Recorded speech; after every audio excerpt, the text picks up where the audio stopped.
Picture the most beautiful room in England. Now fill it with people who are afraid.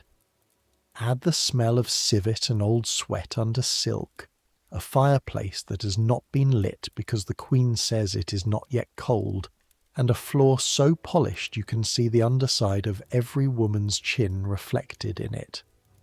Add a king who has changed the religion of a whole country to sleep with one sister of a family after he had already slept with the other.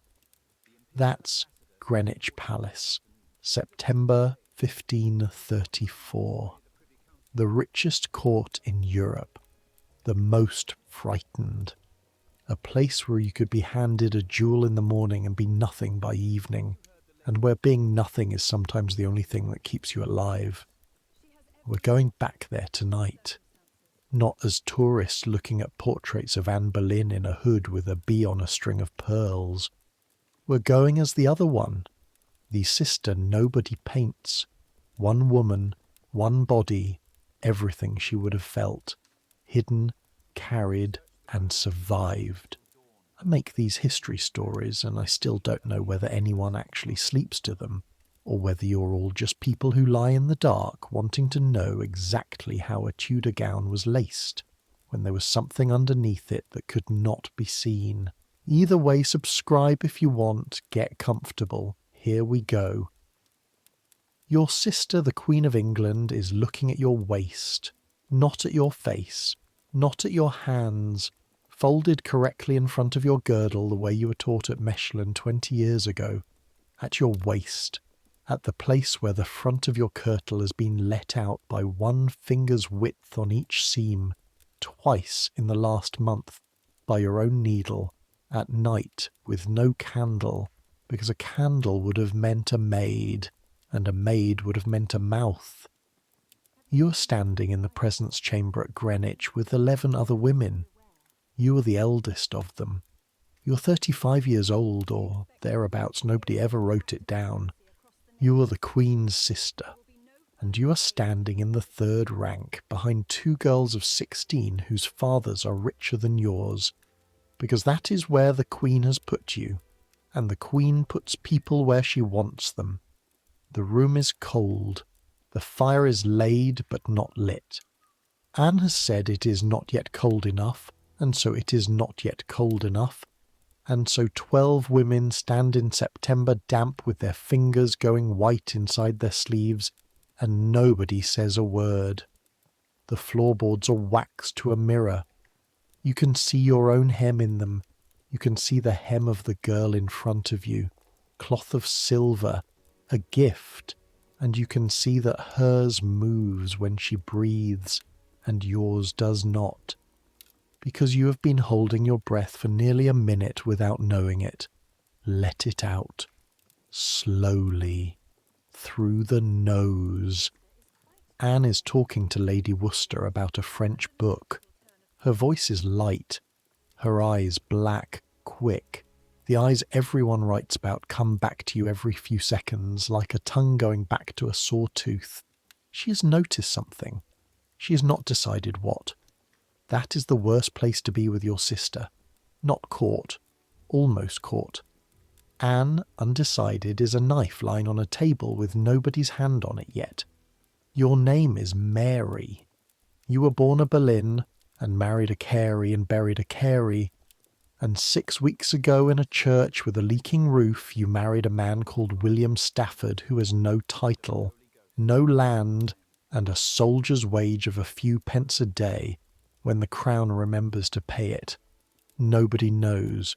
Not your father, not your uncle the Duke, not the King, who once knew everything about your body and now, thank God, has forgotten it. Not Anne. And under your hand, under the stiffened front of the kirtle, under the linen smock that is damp at the small of your back because you have been sweating in the cold, a child is 4 months along. Stafford's child. The first one you have ever carried that nobody else has a claim on. That is what your sister is looking at. She doesn't know it, but she's looking at it. Lady Worcester laughs at something. The sound is too loud in the unlit room. Anne turns her head, and for a moment her eyes leave you, and you feel your knees loosen the way they do when you've been standing too long on cold boards. Your lower back aches. Your breasts ache inside the boned front. A new heavy ache you remember from twice before. The 2 children you had by Carey, or by Carey and the King. You have stopped asking that question, because there is no answer that helps you. Do not put your hand to your back. Women put their hands to their backs when they are carrying. Everyone knows that. Anne knows that. Anne knows the shape of every kind of tiredness, because she has watched women her whole life for the one moment when they slip. Keep the hands folded, fingers over fingers, right thumb over left. The pearl ring your father gave you when you came back from France, small, chipped on one side, pressing into the knuckle beside it. 20 minutes. That's how long the Queen usually keeps her women standing before she goes through to her privy chamber, and the day has a little breath in it again. You've counted this out for 2 years. 20 minutes, sometimes 40. Once, in the spring, over 2 hours, when she was in a rage about the Spanish ambassador and needed a room full of people to be in a rage in front of. Anne does not rage alone. That is one of the things you know about her that the histories do not. 19 minutes. You've been counting the ticks of the great clock in the gallery beyond the doors. They come muffled through oak. Tock. And then nothing. And then tock. The girl in cloth of silver shifts her weight. Anne's eyes catch it like a hawk catches a movement in grass, and the girl goes still and goes red from her collar to her hood, and Anne says nothing, and the nothing is worse than anything she could say. That is how you learn the first rule of this room. Being seen is a punishment. Being not seen is the reward. You have spent your whole life being not seen. It is the only thing you have ever been good at. That's not modesty. That's a skill, and it has cost you, and it is going to be tested tonight in a way. It has never been tested before, because at some point in the next hour the Queen is going to send for her sister, alone, and you are going to have to walk through that door with your hands folded and your breath held, and a Stafford child under your girdle, and let her look. The clock beyond the oak says tock. Anne rises. The rustle of 12 women dropping into a curtsy is like wind going through a barley field. Your knees bend. The kirtle pulls across your belly tight. 1 seam's worth of room left, no more. You feel the child, or you feel the place where the child is. A hardness low down like a fist held under the skin. Press against the boned front for the half-second before you straighten. Anne passes. Her skirt brushes yours. She smells of the orange water she has sent for from Seville at a cost that would keep Stafford in bread for a year. Under it faintly the sourness of a woman who has not been sleeping. She has not been sleeping since July, since the child she was carrying then stopped being a child and was taken out of her by the midwives in a room with the shutters nailed. Nobody speaks of it. There was no bell rung, no announcement. The King simply stopped coming to her rooms in the evening for a fortnight, and then started again with a different face. She does not look at you as she passes. Then she's through the door, and the door is shut, and the room breathes out all at once. 12 women, and Lady Worcester says something coarse about French books, and the girl in cloth of silver puts both hands to her face, and you stand very still and let the ache in your back speak to you now that nobody is watching. It says, sit down. You cannot sit down. There is nowhere to sit. The presence chamber has 1 chair.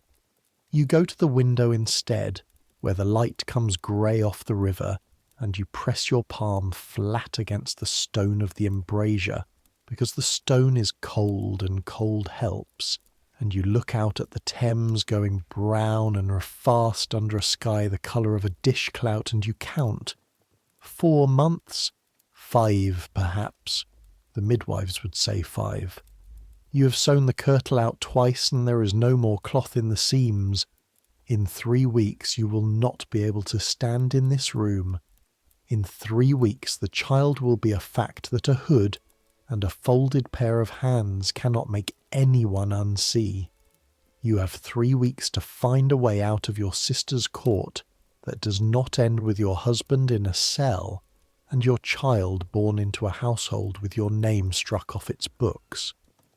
Down on the river a barge is coming up against the tide, 6 oars, the rowers leaning back so far their heads nearly touch the water behind them. Slow, slow, they will make it, they always do, hit. But every stroke costs them everything they have.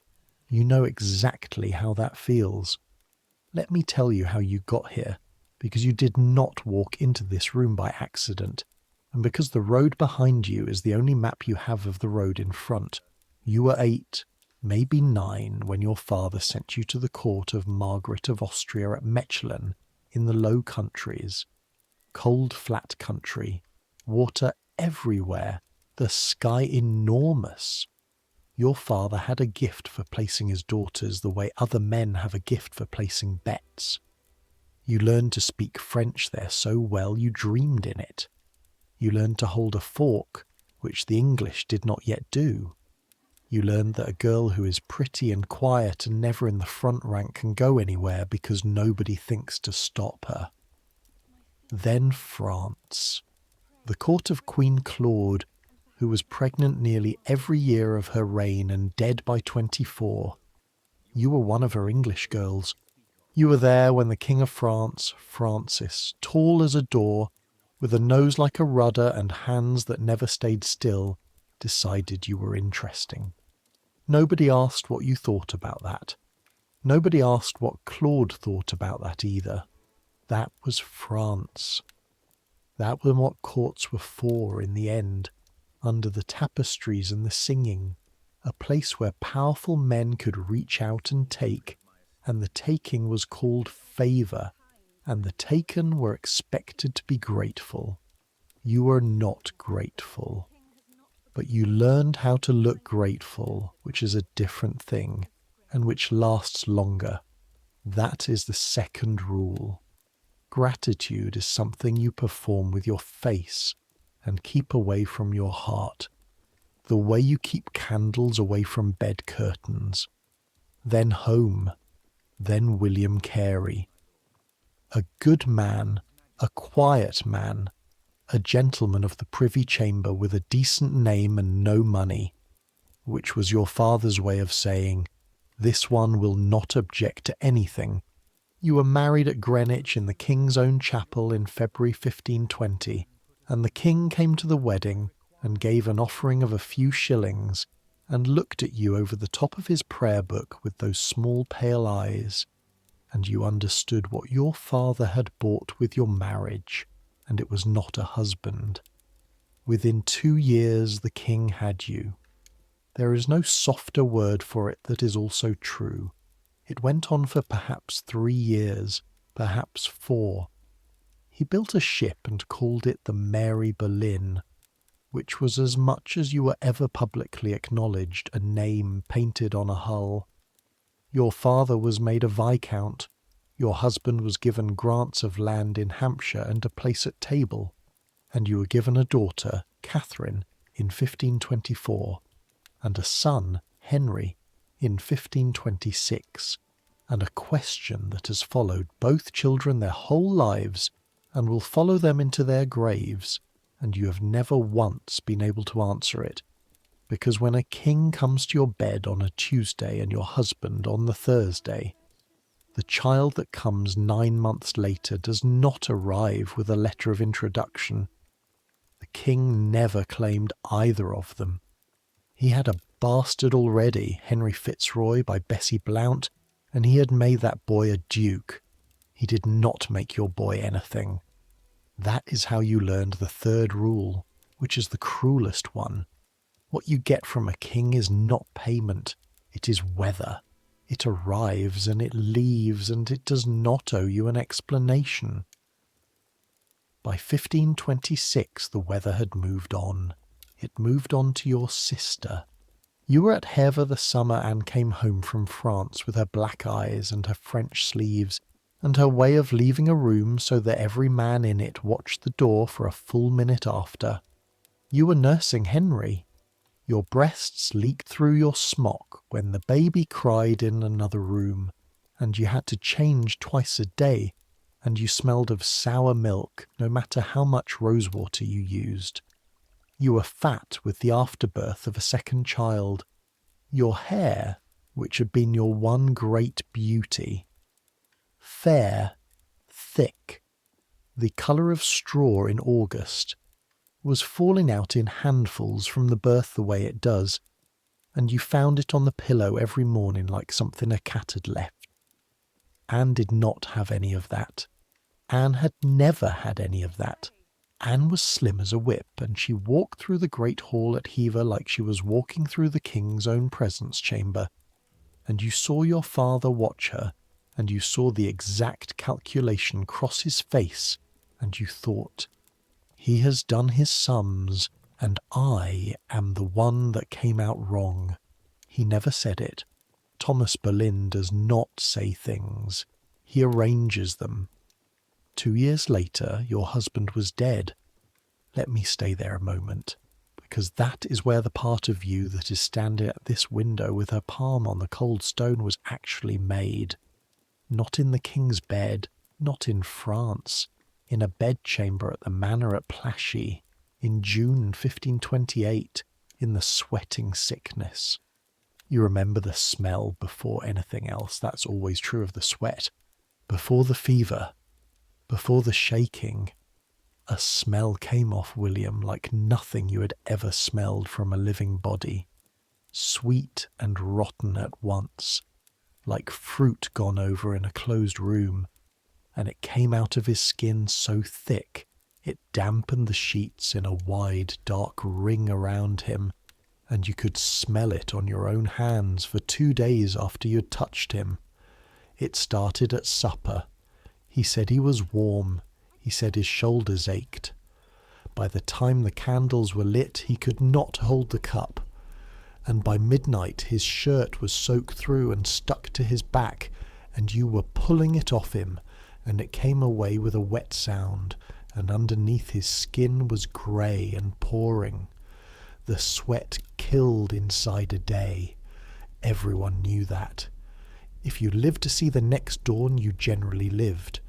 The rule they gave, the one the physicians passed around like a prayer, was that you must keep the sick man awake and warm and lying still for 24 hours, no sleeping, because sleep was where it took you.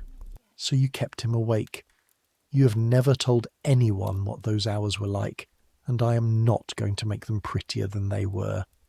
You sat on the bed in your smock with the shutters closed against the night air, which was also supposed to kill, and the room was hot as a bread oven and stank so badly you tasted it, and you talked to him.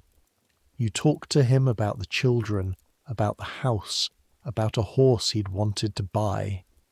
You slapped his face when his eyes went slack.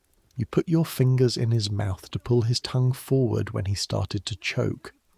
His hand held your wrist so hard there were 4 blue marks the next week, and then his hand let go, and was just heavy, a heavy wet thing lying on the sheet, and you held it anyway. Around 4 in the morning he asked you in a clear, ordinary voice whether the boy was his.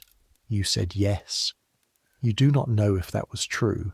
You said it because it was 4 in the morning and he was dying, and it was the only gift you had left. Your thumb was moving across the back of his hand in the same small circle, over and over, and you noticed that, and you could not stop it. He died a little after dawn, with the light coming pink through the crack in the shutters, not dramatically. His breathing simply got longer and longer between, and then you waited for the next one, and it did not come, and you went on waiting.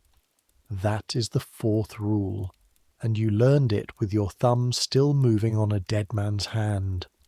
Nobody comes. When it is bad enough, nobody comes. And you are the one who has to get up off the bed. You got up off the bed, you opened the shutters, you washed him yourself because the servants would not go in. He left debts. Of course he did. He left 2 children and a widow with a name that meant less than it had 4 years before, because the king's eye had moved, and a father who looked at you when you came back to Herve and said, aloud, in front of the steward, that you'd been provided for and had wasted the provision. Anne got your son, not took, got, wardship of your Henry, granted by the king to your sister, at her request, so that the boy could be brought up properly, meaning away from you. Your daughter Catherine you were allowed to keep for now. A girl was not worth the trouble of removing, and Anne, the sister who had your son, went to the king and asked him casually, the way she asked for everything in those years, to make your father give you an allowance so you would not starve in his own house. £100 a year, paid, when it was paid, out of your father's pocket at the king's instruction, because your sister had thought of it. You were 30. You were a widow. You were living on your sister's charity and your father's grudging coin, in a house where the steward did not bother to stand when you came into the hall, and every day for 6 years since you have said thank you. Perform the gratitude. Keep it away from the heart. That is what you have been doing in this cold room in the 3rd rank behind the girls in cloth of silver. Thank you, sister. Thank you for the place. Thank you for the son I am permitted to see at Christmas. Thank you for the allowance my father would not have paid without your asking.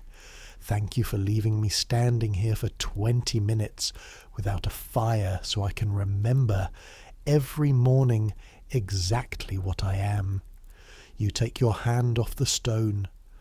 The palm is white with cold and there is a fine grey grit on it from the embrasure, and you rub it against your skirt without thinking, and then you think, and you stop because a Boleyn woman does not wipe her hands on her skirt like a dairymaid, and someone might see. Someone is always watching. That is the whole art of this place. There is a footstep behind you, soft leather on waxed board. You know it before you turn.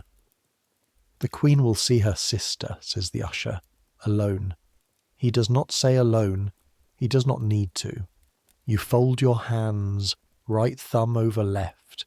You feel the kirtle catch across the front as you turn, the 1 seam's worth of give, and you keep your shoulders back so the cloth hangs straight, and you walk toward the door of your sister's privy chamber with your whole life held in one held breath. The door opens on the smell of orange water and a lit fire. Of course there is a fire in here. Anne is sitting. That is the first thing. Anne sits in her privy chamber in a low chair with a cushion of green velvet and her feet on a little stool, and her women stand and her sister stands, and the fire is built high enough to roast a goose, and the heat hits your cold face like a slap. You curtsy, deep. Your back protests. 1 long pull of ache from the tailbone up, and you hold it, and you come up slowly, and you keep your hands folded. You are pale, Anne says. It was cold in the chamber, madam. Was it? She turns a ring on her finger. She has more rings than fingers to put them on, and she changes them by the hour. This one is an emerald the size of a thumbnail. Come closer, into the light. You take 3 steps.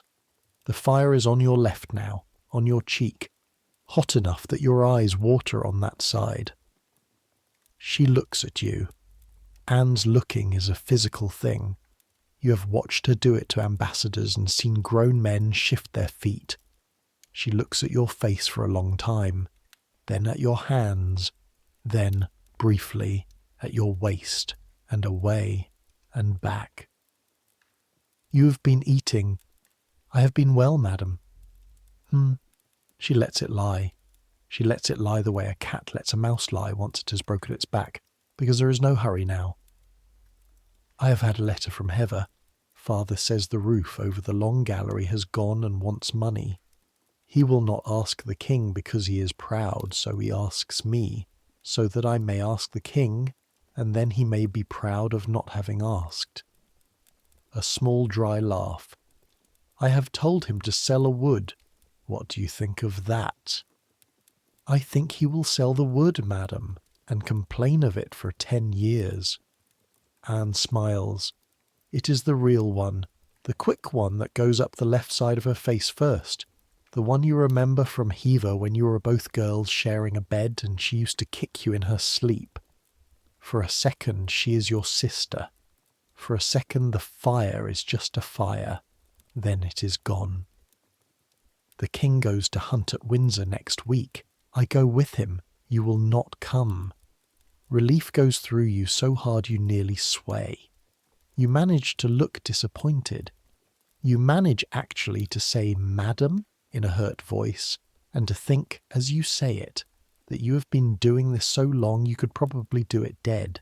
You will go to Hever, Anne says. Someone must see to the roof, and you are, as you say, pale. The country will do you good. 2 weeks, perhaps 3. Hever. A house with a garden and a moat, and a mother who has her own troubles and does not look at wastes. Stafford could ride down. Stafford could be a groom, a courier, nobody. Thank you, madam, you say, and for once the gratitude comes out of the heart before you can stop it, and you feel it show on your face, and you feel Anne see it, and her eyes narrow the smallest possible amount. Sister, she says, softly, is there anything you would tell me? Here it is. The fire crackles. A log settles with a sound like a bone going. Behind you, 2 of her women are pretending to read. You can hear that they are pretending. The pages do not turn.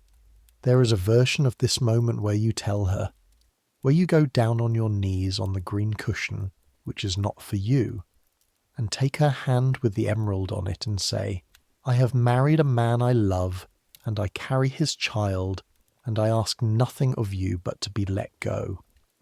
There is a version where your sister the Queen, who took your son and bought you an allowance and sat you in the 3rd rank, has a heart under all the rings, and it opens. You think about that version for exactly as long as it takes the log to finish settling. Then you think about the July miscarriage nobody speaks of. You think about a woman whose whole position in this kingdom depends on the child she cannot seem to carry, being told by the sister she has spent her life beating that the sister is carrying one, easily, secretly, by a man of no rank, for love. No, madam, you say, nothing. Anne looks at you for one more moment. Then she picks up her book. Go to Hever, she says, not looking up. Take a wagon, take a maid. Do not take my new grey mare. I know father will try to have her off you. You curtsy. The curtain pulls. You back to the door, 3 steps, 4, and the usher opens it, and the cold of the presence chamber takes you back like water, closing over a stone. You have 3 weeks. It is not enough, and it is everything. The wagon to Hever leaves at first light, and you are in it, sitting on a folded blanket over planks, with a maid called Jane Ashley, who is 15 and asks no questions because she has been slapped for questions in other houses and has learned. The roads are September roads, which means the ruts are baked hard in the middle and soft as porridge at the edges, and every rut goes through the wagon's wheels and up the planks and into the base of your spine with a jolt that makes the child inside you jump. You feel that now. You've felt it for a fortnight, that small blind knocking from inside, like someone tapping at a door in another room. You keep one hand flat on your belly under the cloak and tell yourself it is for the cold. Kent is green and wet and smells of wood smoke and rotting apples. Your father's country. You were born in it. Or in Norfolk, nobody wrote that down either. A daughter's birth was not the kind of thing your father wrote down, though he wrote down the price of every horse he ever bought. You know every mile of this road. The ford at Edenbridge where the wagon always sticks.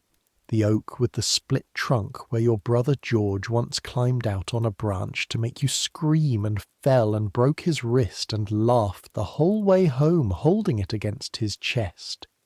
George. Lord Rochford now. At court every day, in the king's ear, in your sister's councils. And he passed you in the gallery at Greenwich last week and touched his cap and said Mary, as if you were a chambermaid whose name he had troubled to learn. You loved him best once. That is a small thing to carry in a wagon with everything else. Heather comes up out of the trees the way it always does, low and grey and surrounded by water, with the drawbridge down and smoke going up from the kitchen chimney. Your mother is in the garden with her hands in the earth. She has always done that. Elizabeth Howard, a duke's daughter, on her knees in Kentish clay with her sleeves rolled and her hood off and her grey hair coming down, and you climb down off the wagon and your legs nearly go from 3 hours of planks, and she looks up at you. She looks at your face, then she looks at your waist. Your mother has borne 5 children who lived, and several who did not, and she does not need a seam let out twice to read a body. Well, she says, just that, and gets up off her knees, one hand on the low wall, an old woman's movement she would never let anyone at court see, and takes you into the house. She does not ask. You do not tell. She puts you in the small chamber over the gatehouse that used to be yours and George's when you were children, and sends up a caudle, hot spiced wine thickened with egg, the kind they give to women in childbed, and sends the maid away, and sits on the end of the bed while you drink it. Does the Queen know? She says at last. No. Does your father? No. Who is he? You tell her. You watch her face when you say Stafford, and you watch her do the sum, the same sum your father does. Only your mother does it faster and does not enjoy it. Second son, soldier, the Calais garrison, nothing, less than nothing, because a nothing who has married a Boleyn widow in secret has made himself into a problem, and problems in this family get solved. You married him, your mother says. It is not a question. In a church, before God, with witnesses. God is not the difficulty, Mary. She sits for a long time with her hands in her lap, the nails black with earth, and then she gets up and puts her palm flat against your cheek, once, cold from the garden, and goes out. That is as close as your mother has ever come to saying she loves you. You know that. You take it. Stafford comes on the 3rd day at dusk, riding a bad horse he has borrowed, and puts it in the stable himself and comes up the back stair, and the first thing he does when the door is shut is put both hands on your belly, wide, warm, the fingers spread, a soldier's hands with the calluses at the base of each finger from the reins, and hold them there and say nothing at all. Let me tell you about William Stafford, because nobody else ever will. He is not handsome. He has a broken nose from a fight in Calais and a scar through one eyebrow that pulls it up so he always looks slightly surprised. He is younger than you. He has never read a French book in his life. When you met him 2 years ago in the King's train at Calais, he was a gentleman usher of no particular importance who stood in a doorway when it rained so you would not have to cross a wet yard to your lodging, and did not tell you he had done it, and you found out from a groom. He is the first man who has ever looked at you without doing a sum. That is all. That is the whole of it. A man looked at you and did not calculate what you were worth, and you were 33 years old, and it had never happened before, and you walked straight into it like walking into warm water. You sleep that night with his hand on your belly and the child knocking against it, and the moat outside going slap, slap against the stones, and you sleep better than you have slept in a year. In the morning your father arrives from London. You hear him before you see him. Thomas Boleyn does not shout, but he has a way of speaking to a steward in the courtyard that carries through every wall in the house, and you are awake and upright with your heart going like a hammer before your eyes are properly open, and Stafford is already at the window. "Is there a back way?" he says, down the stair to the kitchen court through the brew-house. He kisses you once, hard, and is gone, and you sit on the edge of the bed in your smock with your hair down and your hands shaking and think, he is a soldier. He knows when to leave a position. That is a good thing about him. Then you think, he left, and you cannot make that thought stop being what it is. Your father does not come up. He sends for you. You dress with your own hands, which takes a long time, because the kirtle is a struggle now, and your fingers will not work the laces properly, and Jane Ashley helps in the end without being asked, and without looking at what she is lacing over. You go down. He's in the great hall by the fire in his riding boots, with mud to the knee, drinking small beer, and he does not turn around. "The roof," he says. "I have looked at it, sir. It wants new lead over the length of the gallery, perhaps 40 foot. Cost. The steward says £12. He is lying. 8. He grunts. He turns. He is a handsome man still, your father, at 57. The Howards are handsome, and the Boleyns are clever, and you got the Howard face, and Anne got the Boleyn mind, and that was the whole story of your childhood. He looks at you, and you see him see it. You see him not have to do a sum, because he did it year ago, and the answer has not changed. You have made yourself a fool," he says, mustily. Again. You say nothing. "Who?" "It is done in church, sir. He is my husband." "Who?" "You tell him." He is quiet for a moment. Then he laughs. It is a real laugh, short and dry, and it is far worse than shouting. "Stafford, a younger son of nobody, with a pike and a debt. Your sister is Queen of England. Your brother sits in the Privy Council. Your uncle is Lord Treasurer of the realm, and you have opened your legs for a man I would not hire to hold my stirrup." "I have married him, sir." "You have done what you always do. You've been had, and you've called it love, and you will expect us to pay for it." He sets down the beer. "I paid for the last one, £100 a year, out of my own rents, because your sister wished to be seen to be kind. Not 1 penny of that will you see again. Not one. You will not come to Hever. You will not come to Blickling. You will not write to your mother.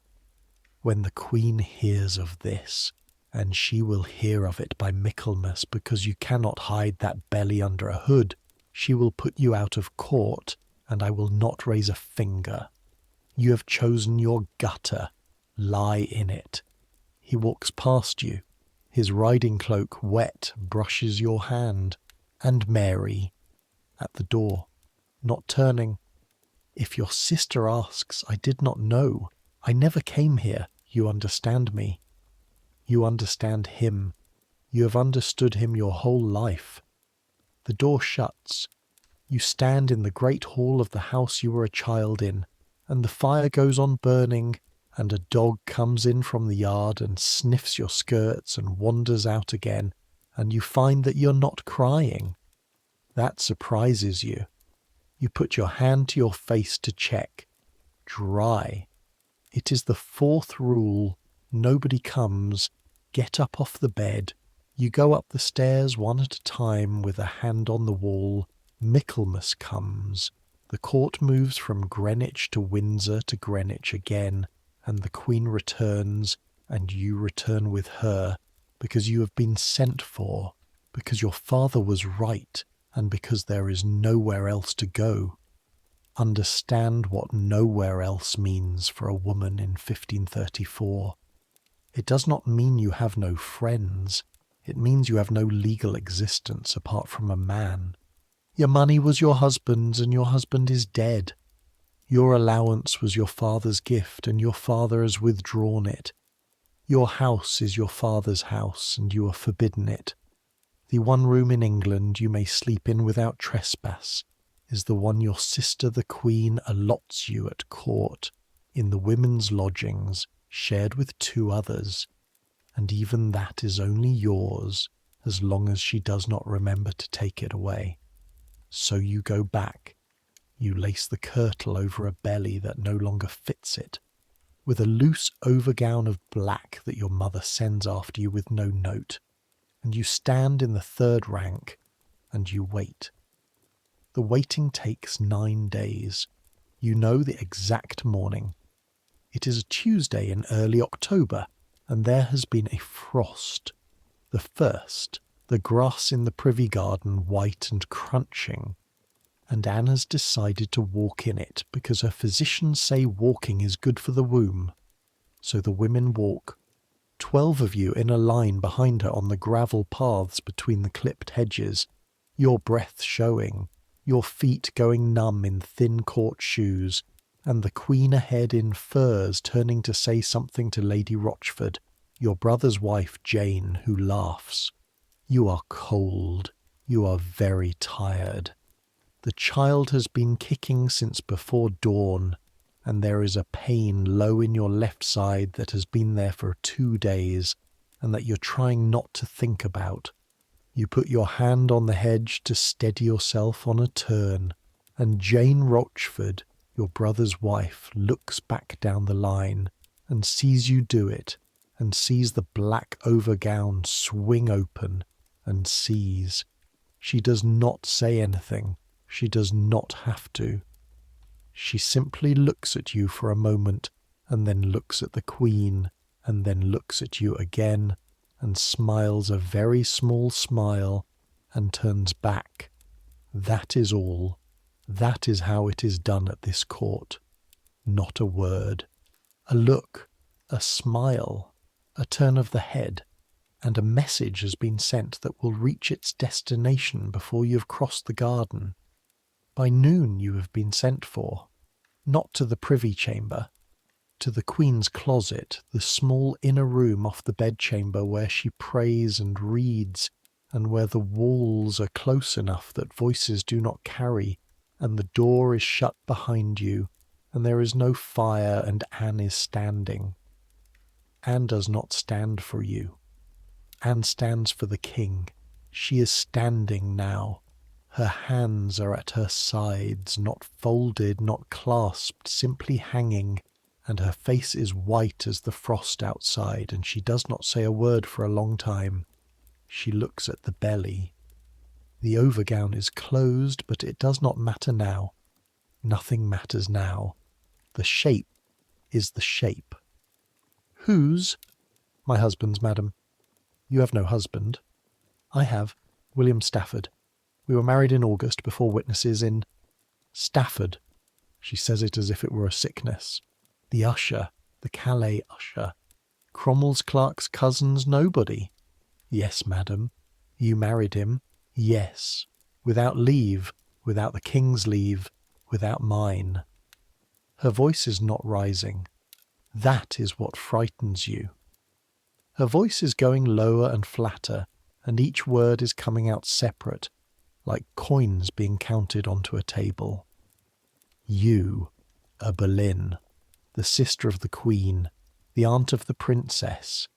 You have married a man with nothing in a ditch, and got yourself with child by him, and you have stood in my chamber for a month with it under your skirts, and you have let me ask you to your face if there was anything you would tell me. and you have said no. The pain in your side pulls. You keep your face still. Do you know what they will say? Annie says. The Spanish, the French, Chapuis. They say I am a whore, and my mother is a whore, and my sister was the king's whore before me, which is true. And now my sister has proved it. She has gone into a corner with a foot soldier like a Southwark drab and bread, and the whole family is what they said, and I... Her hand comes up, it stops in the air. She looks at it as if it belonged to someone else and puts it down. I am with child again, she says, very quietly. Did you know that? You did not. 6 weeks. Perhaps. The physicians are not sure. I am not sure. I was sure in July. A breath. And you come to my house, fat with a soldier's brat, easy as a cow in a field, and stand in the frost with your hand on your belly for Jane Rochford to see. For 1 second you see it in her face, not rage, under the rage, the thing that Anne Boleyn has spent her whole life making sure nobody sees. Fear, plain animal fear. A woman looking at another woman's belly and seeing the one thing she cannot buy. Then it is gone, and your sister, the Queen of England, says in the voice she uses for ambassadors, "You will leave the court today. You will take nothing that was given you. You will not write to me. You will not write to the king. You will not write to father or to George. You are not to be spoken of in my presence. You have no sister. You curtsy. You do it well. It is the last thing you will ever do for her. Madam, you say, get out. You go. You do not look back. That is the 5th rule, and you are learning it as you walk. When you're put out of a room, you walk as if you had chosen to. The door of the closet shuts behind you, with a sound like a book being closed on a finger. In the outer chamber the women are pretending to sew. Jane Rochford is among them. She does not look up. You walk past her, and past the girls in cloth of silver, and out through the presence chamber where the fire is still not lit, and down the stair, and you've gone perhaps 40 steps before you realise that your hands are not folded. They are hanging at your sides, like Anne's, and the right one is shaking, and you cannot make it stop. You leave Greenwich by water because it is the only way that does not go past the guard. Stafford has a wherry waiting at the lower stairs. He is not in it. He is somewhere in the palace still, packing what little there is, and he will come by road. A waterman with a red face and no front teeth hands you down into the boat, one hand under your elbow, and looks at the belly, and looks at the single bundle that is all you have carried out of the Queen's household, and says nothing, and pushes off. The tide is going out. You go with it. You've never been on the river as a passenger who was not being met at the other end. You have never in your life arrived anywhere without someone standing at the landing to take your hand and say your name and tell you which room was yours. You watch the palace go small behind you, the long red brick front, the towers, the windows where the Queen's rooms are, and the child kicks, and you think, no one is waiting, anywhere, at all. The wind comes up the river off the marshes, and it smells of mud and cold and rotten weed, and faintly from the shore of the tanneries at Bermondsey, which is a smell that gets into your clothes and does not come out. You pull the black overgown round the bundle to keep it dry. The river is grey and slapping, and the wherry goes up and down, and you have not eaten since dawn, and your mouth fills with the sour water of sickness, and you swallow it, because you are not going to be sick in a hired boat in front of a waterman with no teeth, because a Boleyn does not. And then you think, I am not a Boleyn any longer, she said so, and you lean over the side and are sick into the Thames, and the waterman looks at the sky and rows. Southwark. That is where Stafford has found a room. On the south bank, across from the city, in the liberty of the clink, among the bear pits and the stews and the tenement courts, where the players and the watermen and the whores live because it is outside the walls, and the Bishop of Winchester's law runs there, and the bishop's law is cheap. A room over a chandler's, second floor, one window, one bed, a chest, a stool, a hearth the size of a hat. The walls are lime-washed, and the wash is coming off in flakes that get in your hair, and the floor is boards with gaps you can see the shop through, and the shop smells of tallow, rendered fat, which is a smell like cooking and rot together, and it comes up through the boards day and night and settles in your smock so that you smell of it too, of cheap candles, of the poorest thing a house can burn. Stafford has paid for a month. He tells you so, with the pride of a man who has done a hard thing, and you look round the room, and you think of the Queen's closet with its close-panelled walls, and you sit down on the bed, and the straw in the mattress crackles like a fire being lit, and you laugh until you are crying, and he does not know what to do with you. And after a while he sits down beside you and puts his arm round you, and the bed sags in the middle and rolls you both together, and that makes you laugh harder. That is your first night as a nobody. Understand what nobody means in London in 1534 because you're about to learn it with your hands. It means there is no maid. You knew that. What you did not know is what a maid did. You have never in your life laced your own back. You have never in your life built a fire. You have never in your life carried water. At Greenwich, water arrived in a ewer, warm, held by someone with her eyes down.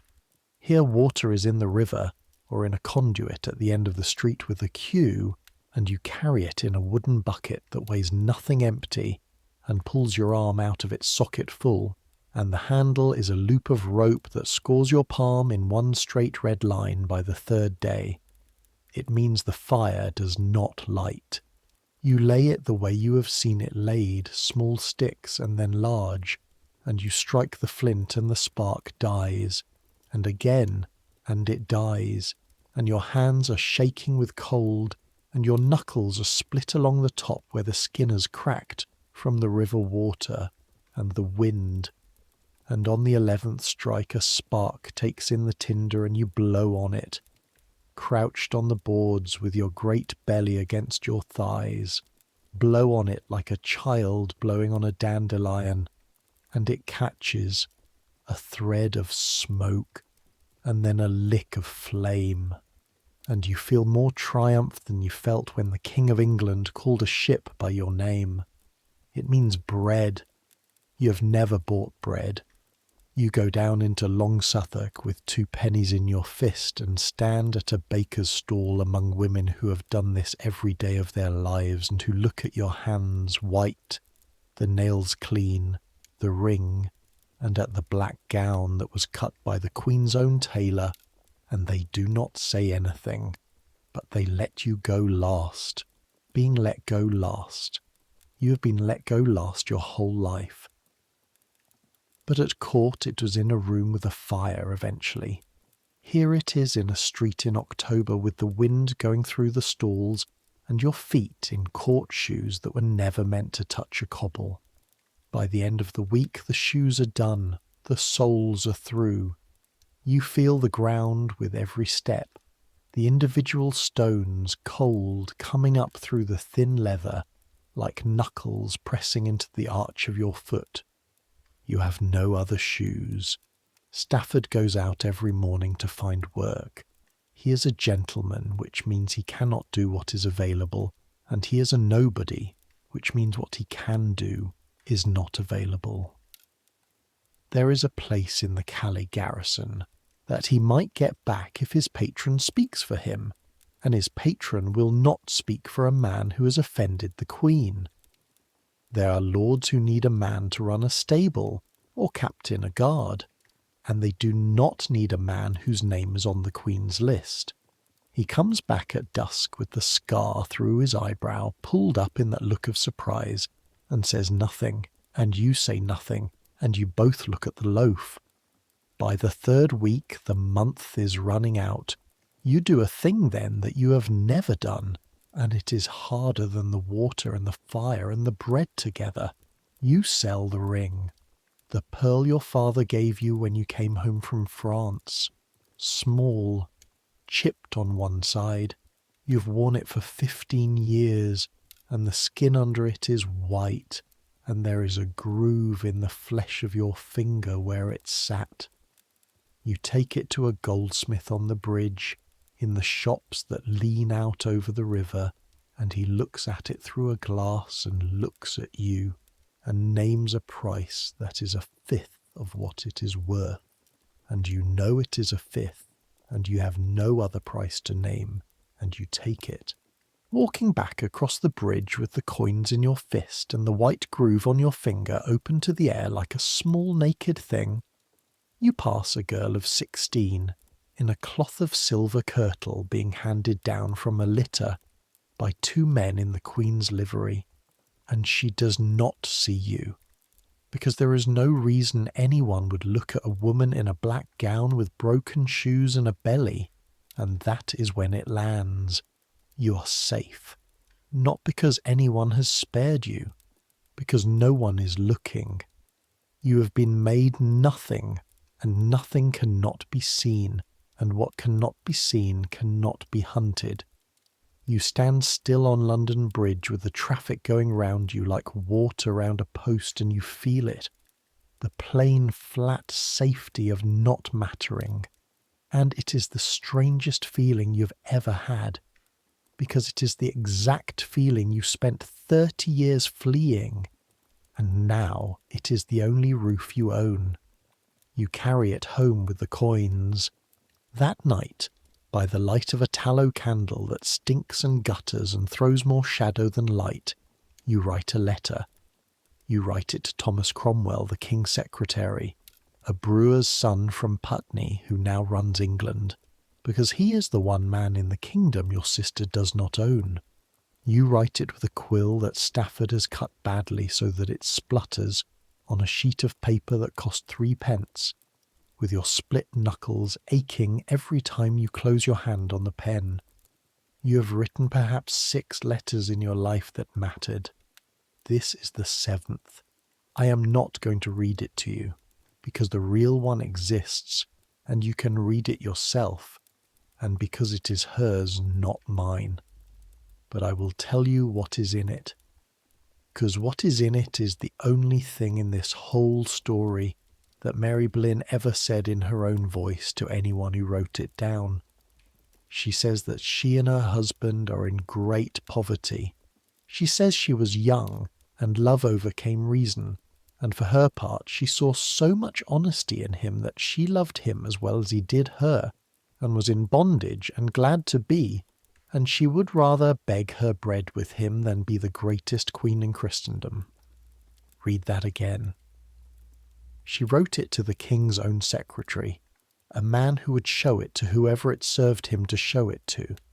She wrote it knowing her sister might read it. I had rather beg my bread with him than be the greatest queen in Christendom. She wrote it with the greatest queen in Christendom 4 miles upriver at Greenwich, in a closet with panelled walls, 6 weeks gone with a child she was not sure of, and you can decide for yourself whether that sentence is a plea or a knife. I have read it 100 times. I still can't decide. She asks Cromwell to speak for her to her father, to her uncle, to her brother, to the Queen. She asks him in effect for the allowance back, and she says in a line that has stayed with me longer than anything in the whole letter, that she would never have chosen to displease her sister, but that she had rather take him whom she loved and who loved her than be at the mercy of a thing she calls, in her own words, the world's judgment. Then she seals it with a blob of the stinking tallow because she cannot afford wax, and presses her thumb into it because she no longer has a ring to press, and Stafford carries it to Cromwell's house at Austin Friars in the morning. No answer comes, not that week, not that month. Cromwell keeps the letter, which is why we have it. He does nothing with it, which is why we have nothing else. The month runs out.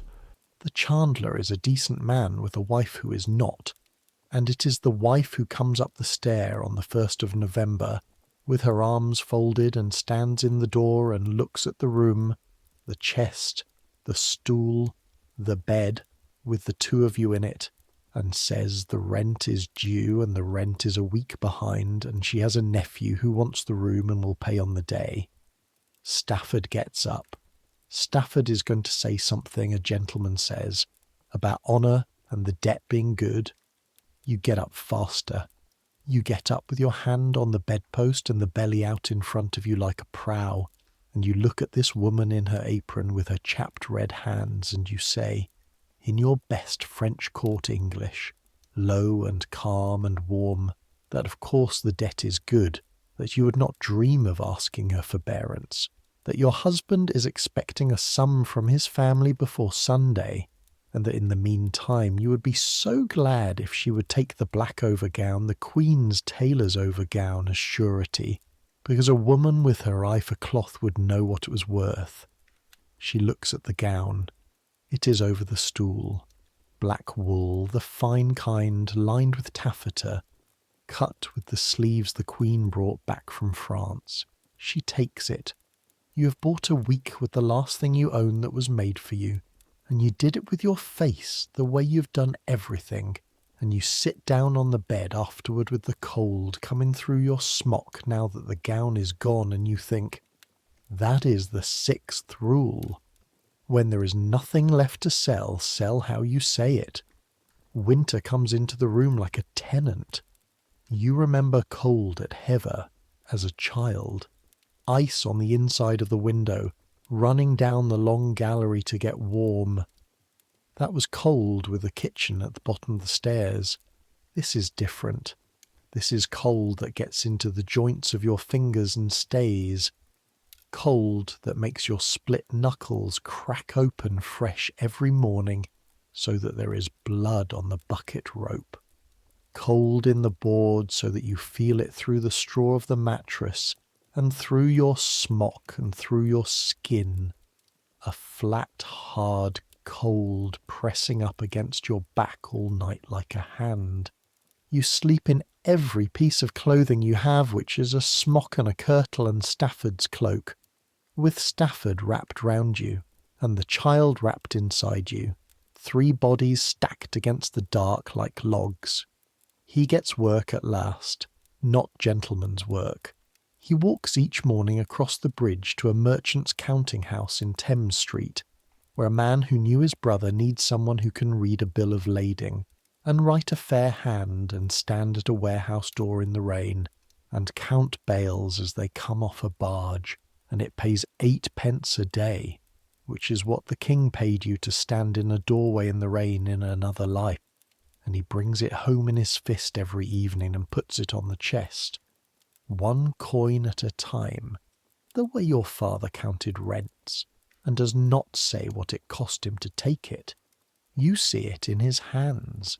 That is where you always see things. His hands come home red and stiff and crossed with rope burns from the bale cords, and he flexes them by the fire, the hat-sized fire, slowly, 1 finger at a time, wincing, and does not know you are watching. And you love him so much in that moment that it feels like a sickness. In December, the pain in your left side comes back.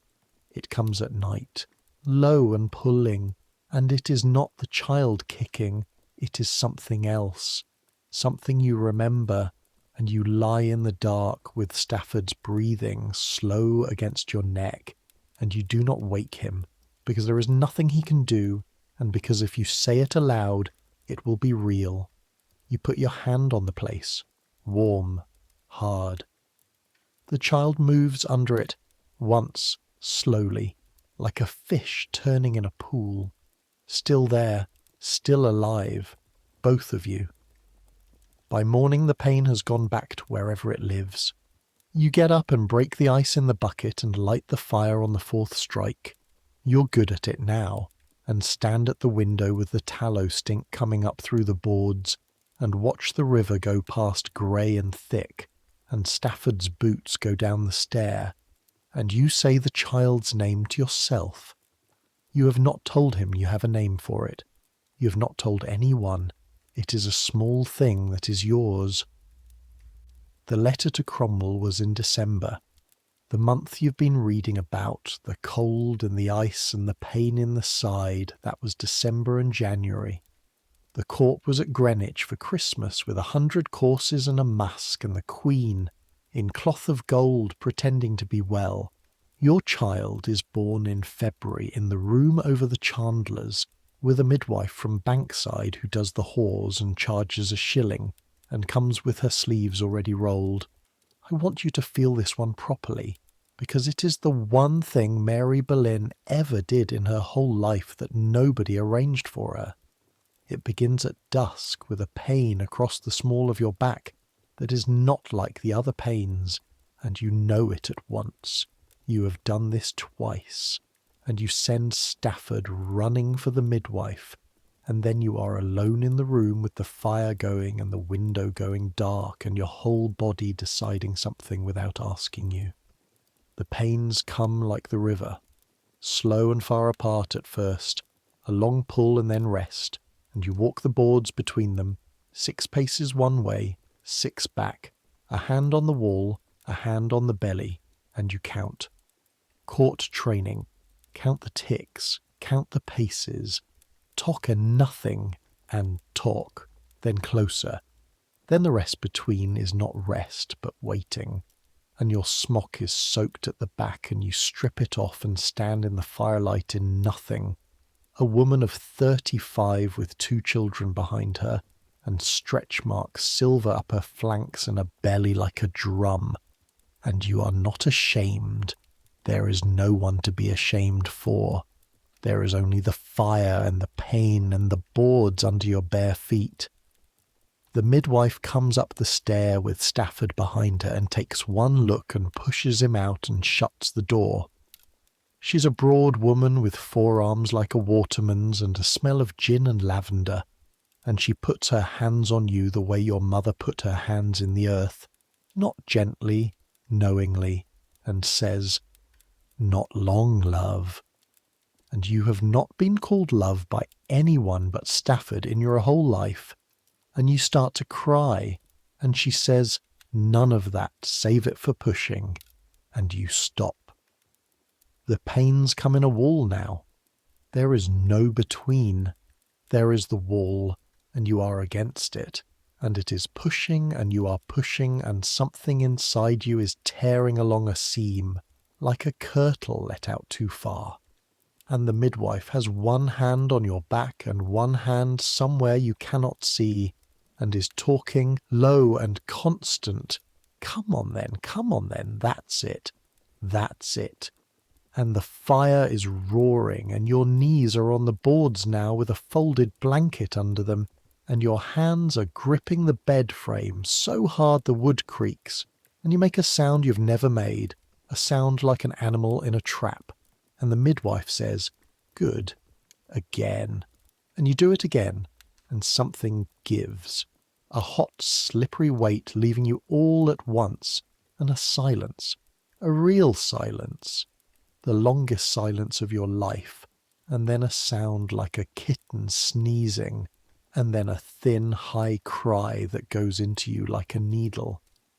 "A girl," the midwife says, "small, loud. Look at her." You look at her.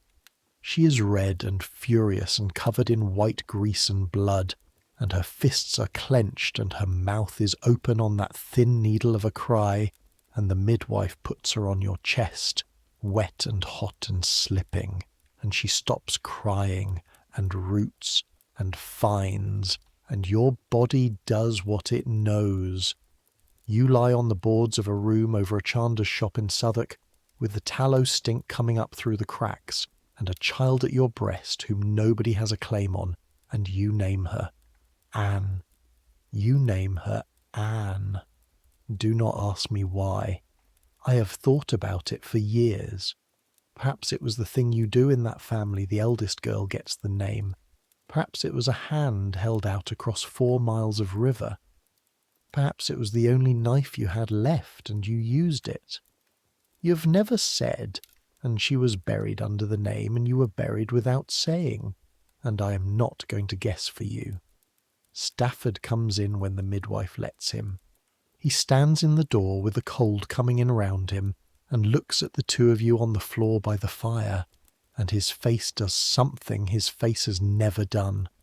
The scar through the eyebrow going up and up until there is nowhere for it to go, and he kneels down on the bloody blanket in his working clothes and puts one rope-burned hand on the baby's head, wide, the fingers spread, covering the whole of her skull like a cap, and says her name, and it is the first time anyone has said it aloud. The midwife takes her shilling and goes down the stair. The fire settles. Outside, somewhere across the river, a bell is ringing, and you count it out of a habit. 11, and then you stop counting, because it does not matter what time it is. Nobody is waiting for you anywhere, and for once that is not a wound. It is a door shut against the wind. Anne, Stafford's Anne, small, loud, yours. Spring finds you in the same room with the child who has learned to hold her head up, and a body that has not yet learned to be one body again. Let me be plain about this, because nobody was plain about it then, and the histories are not plain about it now. A woman of 35 who has borne 3 children and been on her knees on a bare floor for the third does not spring up. You bleed for a month. Your breasts crack and weep, and the child's mouth on them is a hot wire the first week, and a dull soreness the second. And then, one morning, nothing. Just warmth and pull, and you nearly weep with the relief of it. The muscles of your belly are a loose apron you can gather in your hand. Your back has a place, low, on the left, where the pain lives now and does not leave, and you learn to lift with your legs and not bend, and when you forget, it reminds you. Your hands are a labourer's hands. There is no other word. The split knuckles have healed into ridges. The rope line across your right palm is a white scar. Your nails are broken short, and there is soot in the beds of them that does not come out. If your sister saw them, she would not know whose they were, and that is the point. That has become the whole point. Nobody knows whose hands you are. You go out with a child in a sling across your chest, the way the Bankside women carry theirs, and buy bread, and you are not let go last any more, because you are one of them now, in a plain wool kirtle, with the baby, with the hands. The baker's wife asks after the little one. The woman at the conduit lets you go ahead of her when Anne is fretting. You are known in the way of the street, which is not the way of the court. You are the gentleman's wife over the chandlers who came down in the world, and does not complain about it, and that is a kind of person Southwark understands. And across the river, 4 miles up, Anne Boleyn's belly has come to nothing again. You hear it at the conduit. That is where you hear everything now. The Queen was with child at Christmas, and by Candlemas she is not, and there was no bell, and the King has been seen riding out to Hatfield to visit his elder daughter Mary, whom he has not visited in a year, and the Spanish ambassador is smiling in the gallery. That is what the women at the conduit say, with the buckets on their hips, and you fill yours and say nothing, and carry it up the stair, and think about your sister in her closet with the panelled walls looking at her own flat belly, the way you looked at her that morning in the frost. You do not feel triumph. I want to be honest about that, because it would be a better story if you did. You feel something colder. You feel the weather turning far off, the way you can feel a storm in your split knuckles before you see a cloud. Stafford comes home in March with a different face. He puts the 8 pence on the chest, as always, 1 coin at a time, and then he puts something else beside it. A paper, folded small, a seal, you know, because you have seen it on the bottom of your father's accounts. Cromwell's, not a letter. Cromwell does not write letters to people like you. A warrant. A place in the Calais garrison, in the retinue of the Lord Deputy, at a soldier's wage, for one William Stafford, gentleman, upon his prompt arrival. No mention of a wife. No mention of a letter written in December. No mention of anything. You turn it over in your scarred hands. There is nothing on the back. That is how Thomas Cromwell answered you. 4 months late, with no acknowledgement, in a form that could never be traced to a favour. A place across the sea, in a walled town where nobody would think to look, for a man whose wife had asked for help. If the Queen ever asked, Cromwell could show her a garrison roll with a common name on it and shrug. He had made you disappear, as a kindness, and it was a kindness, and you knew it, and you sat on the bed with the paper and the child asleep in the sling and thought, I have been made nothing by my sister, and now the most powerful man in England has agreed with her, and it has saved my life. Calais, across the water, the last piece of France that England owns, a walled town on a marsh with 800 soldiers in it, and the sea on 3 sides, where the king's law runs but the king never comes. You sail in April. You have crossed the narrow sea perhaps 6 times in your life, as a girl going to Mechlin and to France, as a woman in the king's train, and every time there was a cabin and a maid to hold the bowl, and someone to carry you down the gangway at the end. This time there is a deck, and a coil of rope to sit on, and Stafford's cloak over the 3 of you, and the wind coming straight off Flanders with rain in it like thrown gravel. The sea is grey and heaving, and the ship goes up it like a horse going up a hill, and hangs and comes down the other side with a shock that goes through the planks into your spine, into the place low on the left where the pain lives.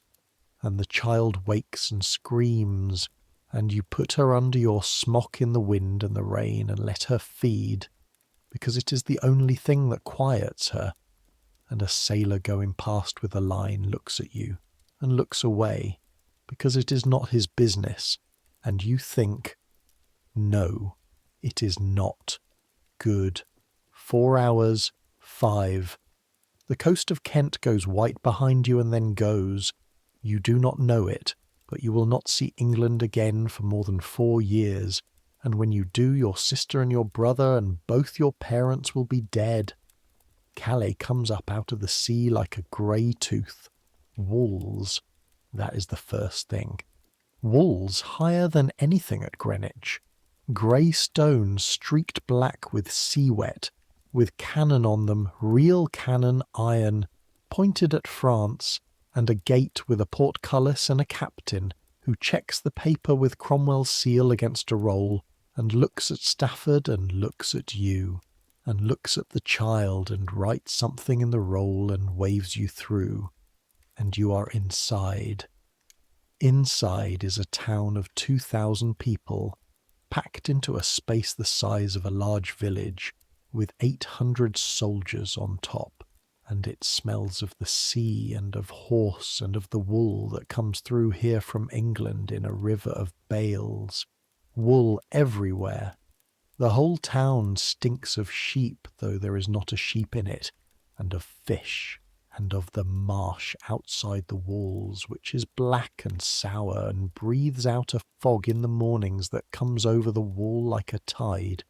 You get a room in a soldier's house on a street by the lantern gate, and this time there is a hearth big enough for a pot, and a window with glass in it, and a woman downstairs called Johanne who is half French, and has 6 children, and takes yours off you without asking the moment she sees the state of your back. Stafford goes to the garrison in the morning with his paper, and you go up on the wall. Nobody stops you. That is the thing about a nobody. You climb the stone stair inside the lantern gate with the child in the sling and your hand on the wet wall and your breath short, and you come out at the top into wind, and you stand there with your back to France and look north. The sea, grey and enormous, and going all the way to the edge of the world, and on a clear day they tell you, you can see the white of Dover from here. It is not a clear day. There is only the grey going out and the wind tearing at your hood, and a gull hanging in the air beside you so close you could touch it, holding itself against the wind with no movement at all, just hanging there, working, going nowhere. You know how that feels. Somewhere out past the grey is England. Somewhere in England is Greenwich. Somewhere in Greenwich is a closet with panelled walls, and a woman in it who has not carried a child to term in 2 years, and who is beginning, you think, to understand what she is standing on. And somewhere in that same England is your son Henry, 9 years old, in your sister's wardship, in a house you do not know, learning his letters from a tutor you've never met, and being told perhaps that his mother is not to be spoken of. He has your face. He had it at 3, round and fair and open, the Howard face. He will have it still. You put your hand flat on the wet stone of the wall. The child in the sling stirs against your chest, warm. The gull tips its wing a hair's breadth and is gone downwind so fast it is like a thing thrown. Nobody's looking for you. Not here, not anywhere. You have crossed the sea and you have become a soldier's wife in a walled town on the edge of the map, and the wind is in your face, and you find that you are not weeping, and you find that you are not actually sorry. That is the 7th rule, and it is the one that takes longest to learn. The safest place in the world is the one nobody thinks is worth guarding. You go back down the stair 1 step at a time with a hand on the wall. Life in Calais has a shape and you learn it. The garrison wakes with a gun at dawn, 1 cannon fired from the citadel to open the gates and start the day, and the whole town jumps and then goes on, and by the 2nd week you sleep through it and wake to the child instead. Stafford goes to the muster. You go to the market by the church of Notre Dame, where the fishwives shout in a French that is half Flemish, and the bread is better than Southwark, and the water is worse, brackish, from wells that the sea gets into, so that everyone drinks small beer or a thin sour wine from Picardy, and the children have bad teeth. You wash clothes in a trough in Johanna's yard with a lump of grey soap and a wooden bat, and your hands go red, and then white, and then numb, and then, over the months, hard.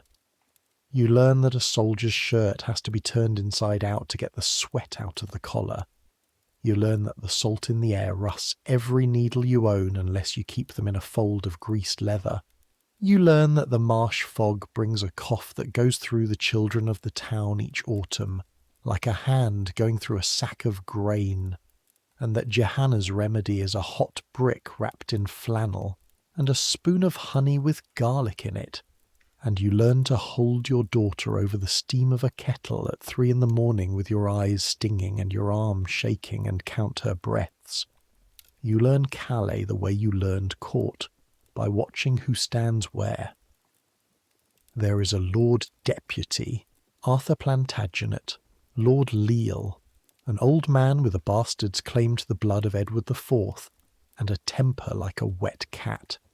And there is his wife, Honour, who is the real deputy, who writes 40 letters a week to London, and knows the price of everything and the gossip of everyone, and holds a court in the Staple Inn that is Greenwich, in a mirror, small and brittle and fierce. You have met her years ago when you were someone. She does not know you now. You make sure of that. You go to the Staple Inn once in the first month, because Stafford's captain's wife says you must, and you stand at the back of Lady Lyle's chamber in your plain wool, with your labourer's hands folded, right thumb over left, and Honor Lyle sweeps past you talking about a shipment of quails, and her eyes pass over you the way eyes pass over a bench, and you drop the smallest curtsy you know, and she is gone. Stafford's wife, from the garrison. Nobody. You breathe out. You do not go back to the Staple Inn. There is no reason to. And there is every reason not to, because Honor Leal writes 40 letters a week to London, and one of them some day might say, "Do you know who I have here, in my garrison, at the back of my chamber?" And the day that letter goes, your name is in a room again. So you stay out of rooms. Summer.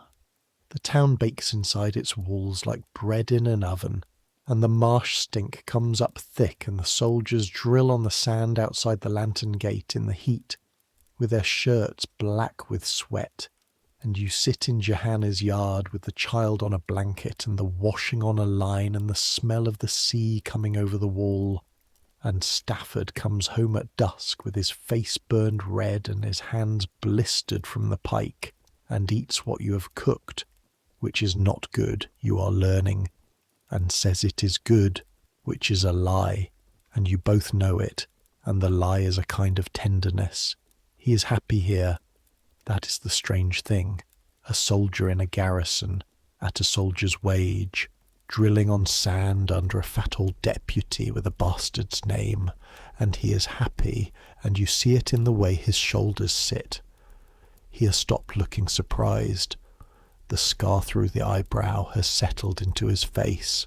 You realise, one evening in August, watching him wash at the trough with his shirt off, and the water running down the long muscles of his back, happy too. You do not trust it. You have never in your life been given a thing that was not taken back, but you notice it. You put it away carefully, the way you put the needles in the greased leather, something to keep from the rust. Autumn, the fog.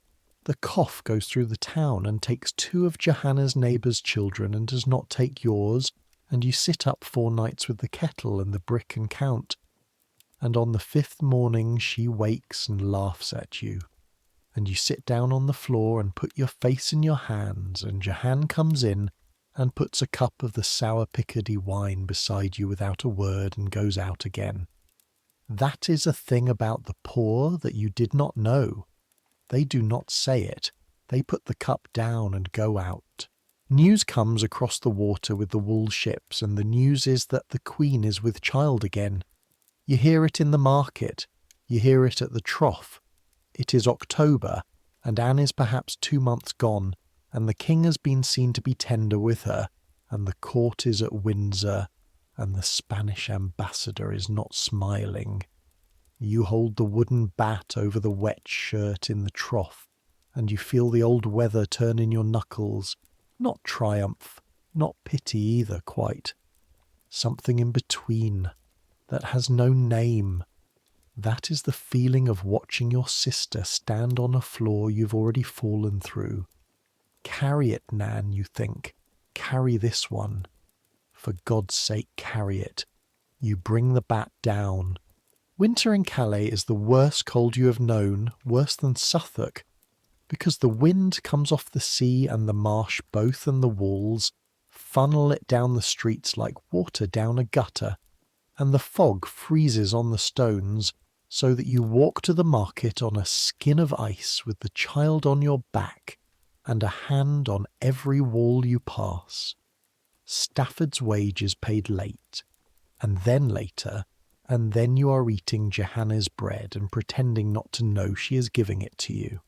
And the child has her first tooth and screams with it for a week, and you walk her up and down the room at night, 6 paces, 6 back, the way you walked when she was coming, and the old pain in the left side pulls with every turn. In January, a ship comes in from Dover with the news that the king has had a fall, jousting at Greenwich. The king's horse went down with him under it, and he lay 2 hours without speaking, and they thought him dead. That is what the ship says. The whole garrison stands in the street in the fog to hear it. Then the next ship says he is up and walking and in a rage, and that the queen, being told he was dead, was so shocked that she has miscarried again. A boy, the ship says. It would have been a boy. 15 weeks. You're in the market when you hear it, with a basket of herring, and you stand very still in the frozen mud with the fishwives' French going on around you, and you put down the basket because your hands have stopped working. 15 weeks. A boy. You know exactly what that means. You knew it on the frozen gravel path in October with Jane Rochford's small smile on you. You knew it when you named your daughter. A queen whose whole crown rests on a son has lost the sun, and the king who broke a church to marry her has just lain 2 hours on a tilt-yard looking at his own death. And there is a maid of honour at court called Jane Seymour, the ship says, a quiet girl, pale, from Wiltshire, and the king has been sending her gifts. Everyone in the market is saying it. La reine, encore, pas de fils, and someone laughs. You pick up the basket. You go home. You do not say anything to Stafford when he comes in. You cook the herring badly and he says it's good, and you sit by the fire big enough for a pot and hold your daughter, who is walking now, 3 steps and a fall, 3 steps and a fall, and outside the marsh fog freezes on the walls of the last English town in France. Nan, Nan, what are you standing on now? You go up on the wall the next morning, early in the fog, alone with your hood pulled down, and you cannot see the sea, you cannot see 10 yards.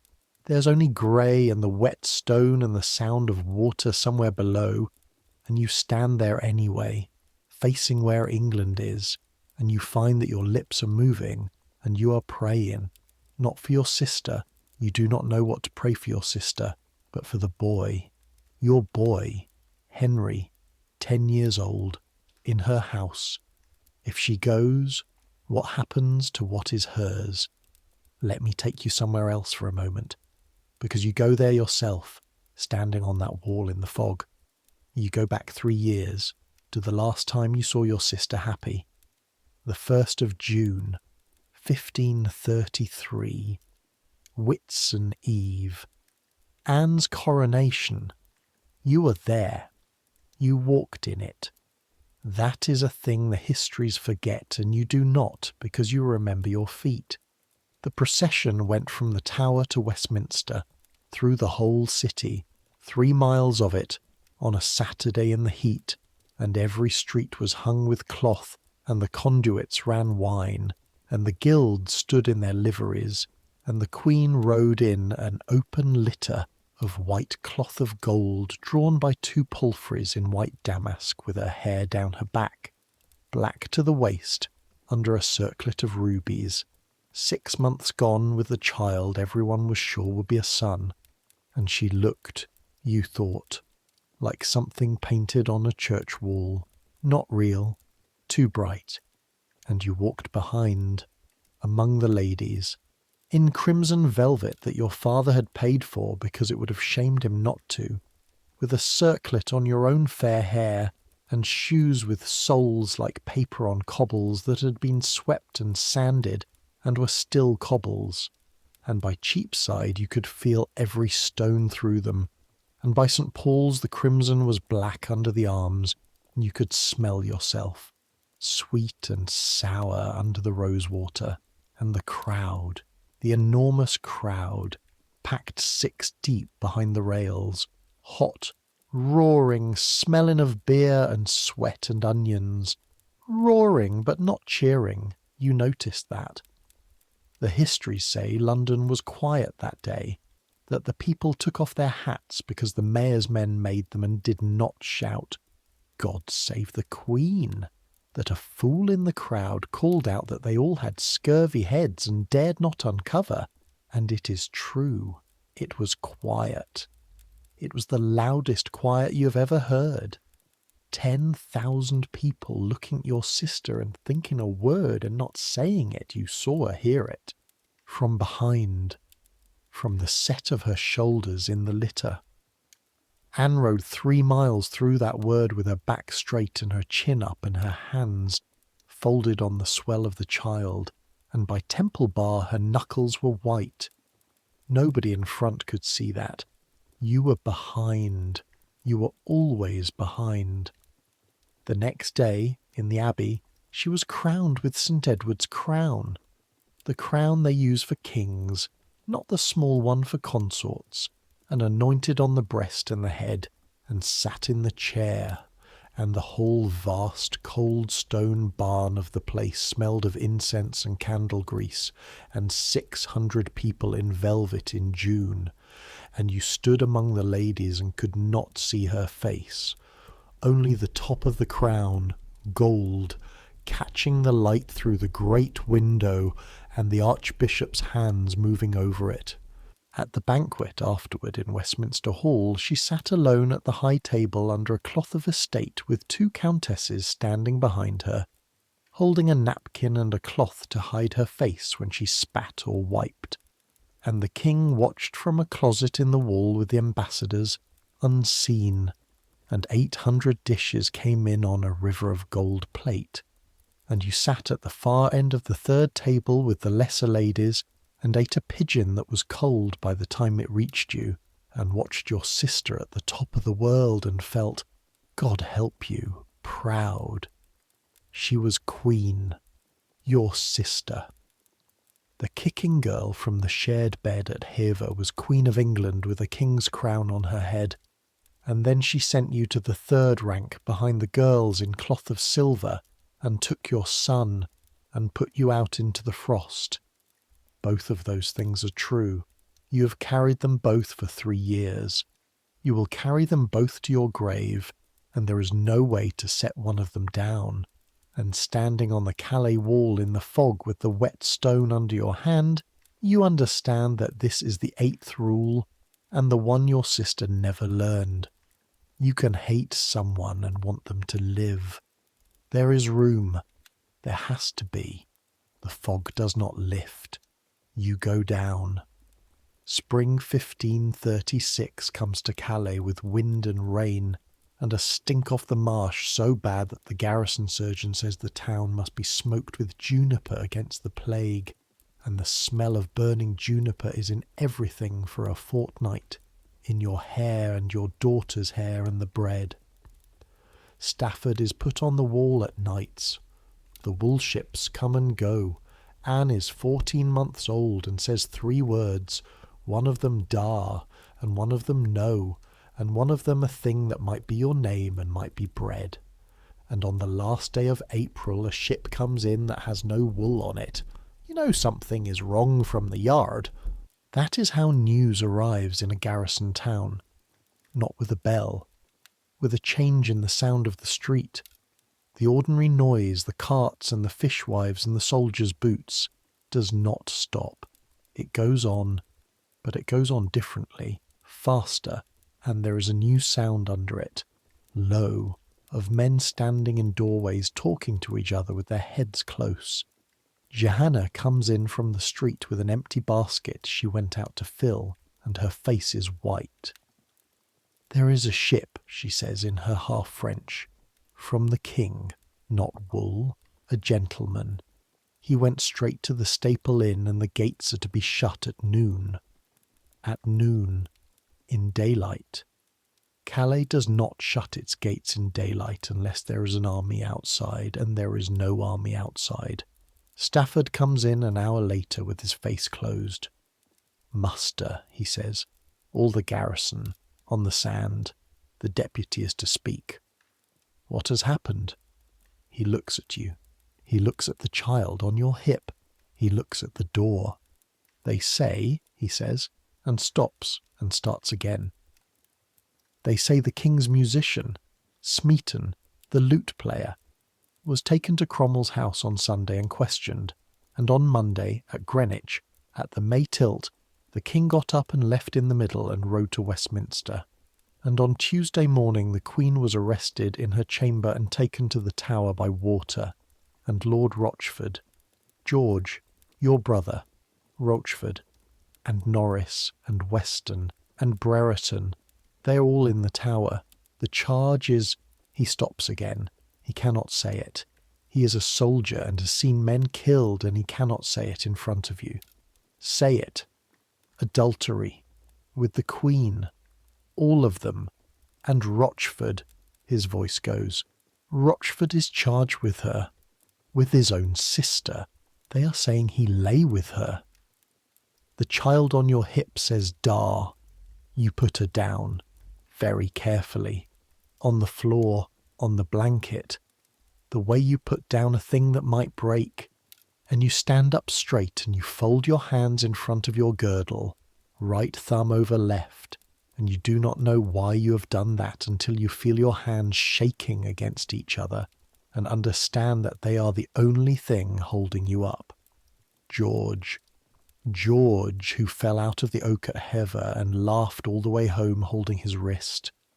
George, who taught you to play primero and cheated and let you win. George, who passed you in the gallery and touched his cap and said Mary like a chambermaid's name. They're going to say he lay with Nan. They're going to say it in a court with the whole of London listening, and he is going to have to stand and hear it. You have been at that court. You know what a charge like that is. It is not a charge. It is a sentence with a trial stuck on the front of it. If the king has let them say the word, the king has already decided the answer, and nobody says the word aloud in England unless the king has let them. They are dead. All of them. Your sister and your brother and 4 men you have danced with, they are all dead, and the trials have not begun, and you are standing in a soldier's room in Calais with your hands folded like a woman waiting to be called in to be looked at. The gates, Stafford is saying. They are shutting the gates because the deputy has orders. Everyone in the town who was of the Queen's household or the Queen's blood is to be found and listed and held for questioning. The gentleman from the ship has a paper. Mary, look at me. You look at him. They will come here, he says. Of course they will. Lady Lisle writes 40 letters a week to London. Lady Lisle has a list of every soul in her garrison and their wives and what their wives were before, and your husband's paper has Cromwell's seal on it, and Cromwell is the man who's just put your sister in the Tower. How long, you say? The muster is at 2. He will read the orders to the garrison. After that the captains will go house to house. 2 hours. 3. 3 hours. You look round the room. The bed, the chest, the hearth, big enough for a pot, the child on the blanket picking at the wool. Your daughter, Anne, 14 months old, sitting on a floor in Calais with her aunt's name. Nobody knows her name. Jehani knows her name. The priest who christened her knows her name. That is the thing you think first. God forgive you, before George, before Nan in the Tower, before anything. They will find the child's name in the parish book. Go to the muster, you say to Stafford. Your voice is steady. You have never heard it steadier. Stand where you stand. Answer what you're asked. Say your wife is from Kent. Do not say Boleyn. Do not say Carey. If they ask, say Mary. Say she was a gentlewoman. Say she was in the Queen's household as one of many, and was put out for marrying beneath her. And that is the truth, and it is all the truth they need. Go. Mary, go. If you are late to the muster, they will notice you. Nobody must notice you. Go. He goes. You sit down on the floor beside your daughter. You have 3 hours, and you have to decide who you are. Let me tell you what is in the room, because it is the room that will decide it. There is the chest, and in the chest there are 2 smocks and a kirtle, and Stafford's spare shirt and a pair of shoes you bought in Calais with real soles. There is the greased leather with the needles in it. And in the fold of that leather, behind the needles, where you put it in Southwark the night you sold the ring because it was the only thing left that was yours from before, there is a paper. It is not a letter.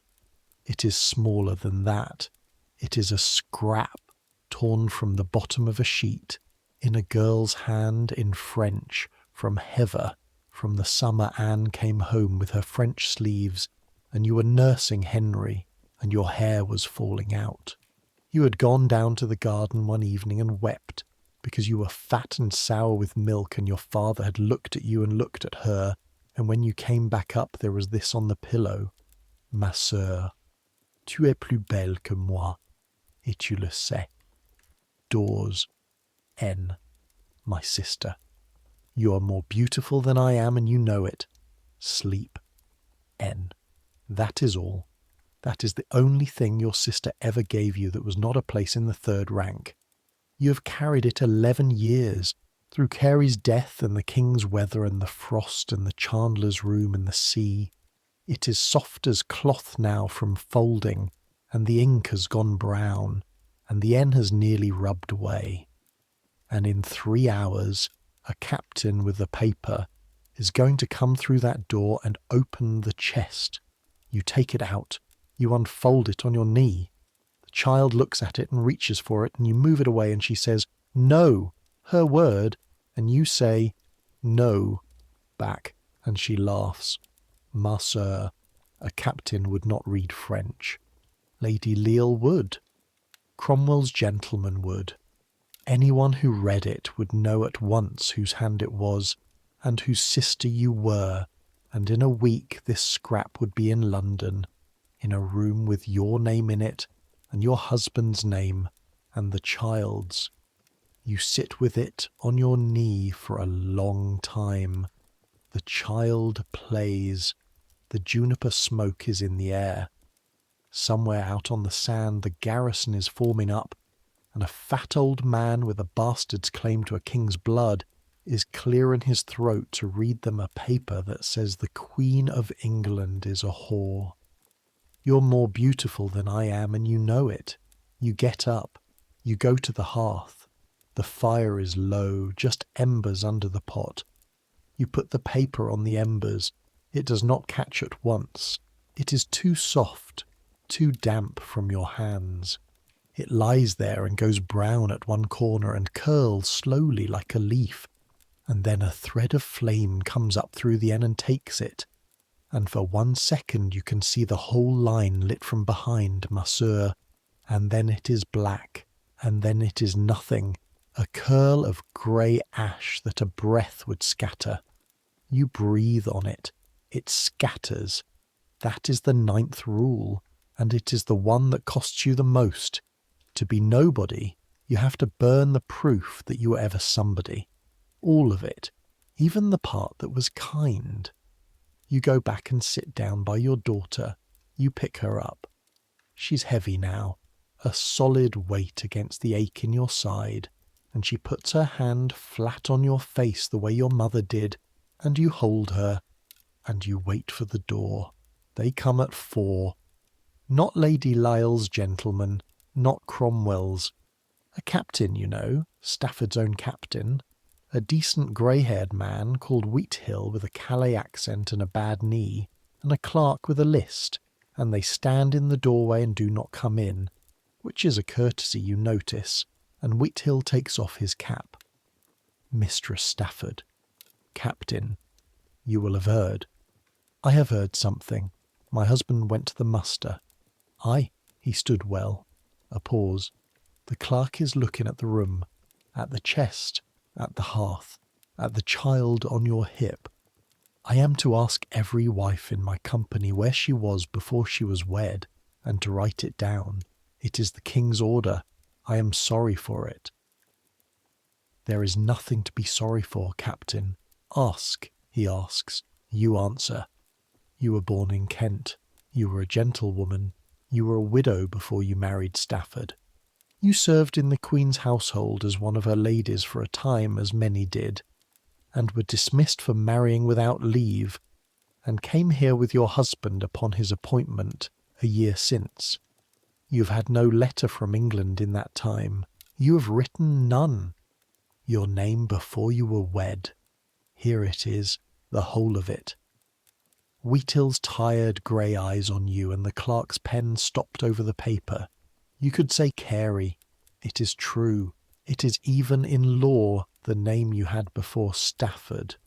It is not the name he is asking for, and he knows it, and you know it.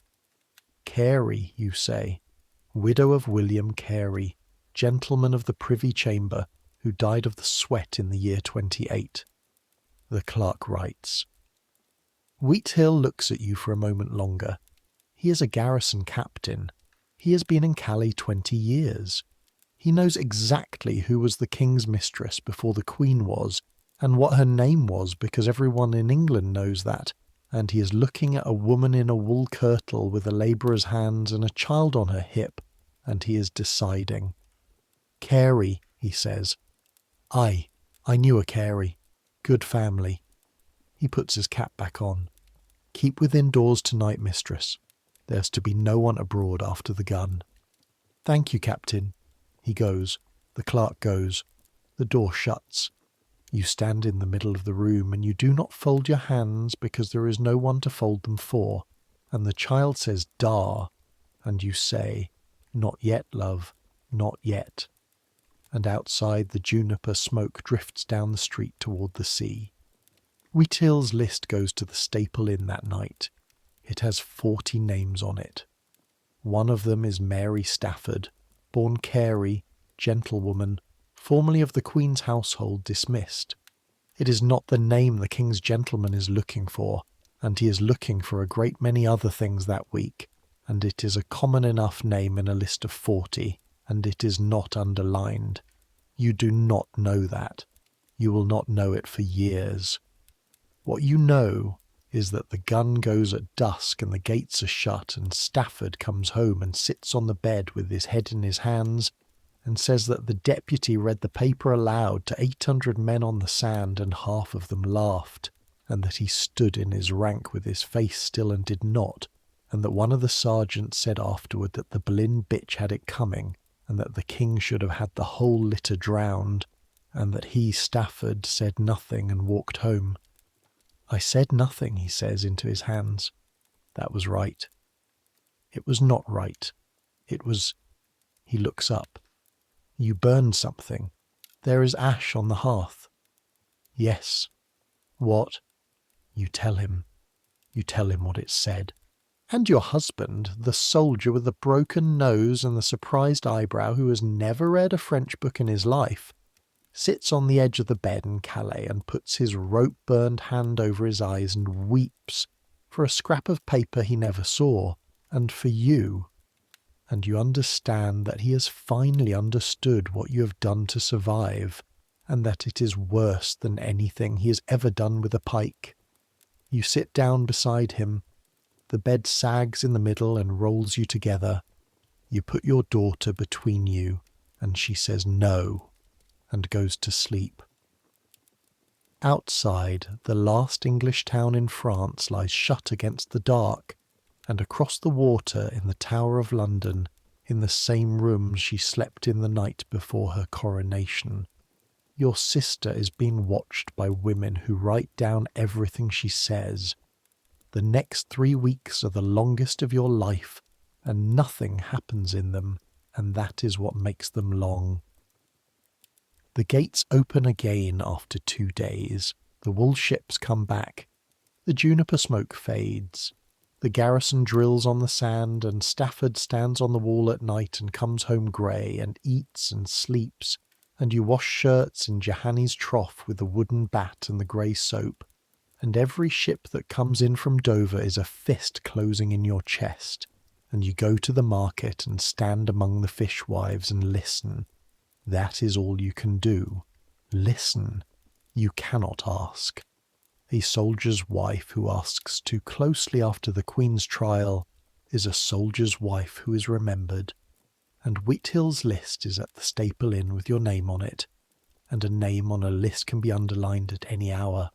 So you stand with your basket and listen, and the news comes in pieces, the way it does, backwards and sideways and wrong, and you put it together at night on the bed with your eyes open in the dark. The Queen is in the Tower in the royal lodgings, with her Aunt Lady Boleyn, who hates her, and Mistress Cousin, who writes down what she says. She laughs, she weeps. She says she will be a saint in heaven.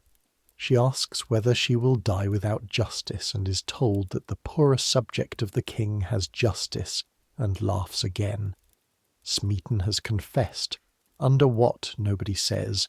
Norris will not. Weston will not. Brereton will not. George will not. The trials are set for the middle of May. The men first at Westminster Hall before a jury, then the Queen as Lord Rochford in the Tower before their peers, with the Duke of Norfolk sitting in judgment. Your uncle, your mother's brother, the man whose blood is in your Howard face. Your father is not on the jury. Your father, the ship says, has been excused. Your father, Thomas Boleyn, Earl of Wiltshire, is at Hever with the roof over the long gallery mended at last with £8 worth of lead, and he has not been seen at court, and he has said nothing, and he will say nothing because he never says things. He arranges them, and there is nothing left to arrange. You think about him by the fire at Hever with his small beer, hearing the news of his son and daughter from a courier, and you try to feel something for him, and you cannot. Not hate, nothing. He arranged you all, one after another, the way he arranged the horses, and now the arrangement has come apart in his hands, and he is sitting in the wreck of it saying nothing, and you feel, for the first time in your life, that you are richer than he is. The men are tried on the 12th of May. Guilty. All of them. The Queen and Lord Rochford are tried on the 15th. The Queen speaks so well, the ship says, that half the hall believed her. Guilty. Rochford is read a paper in court that he is forbidden to read aloud, and reads it aloud anyway, because it says the Queen told his wife that the king is not able in bed, and he would rather die for something true than something false. Guilty.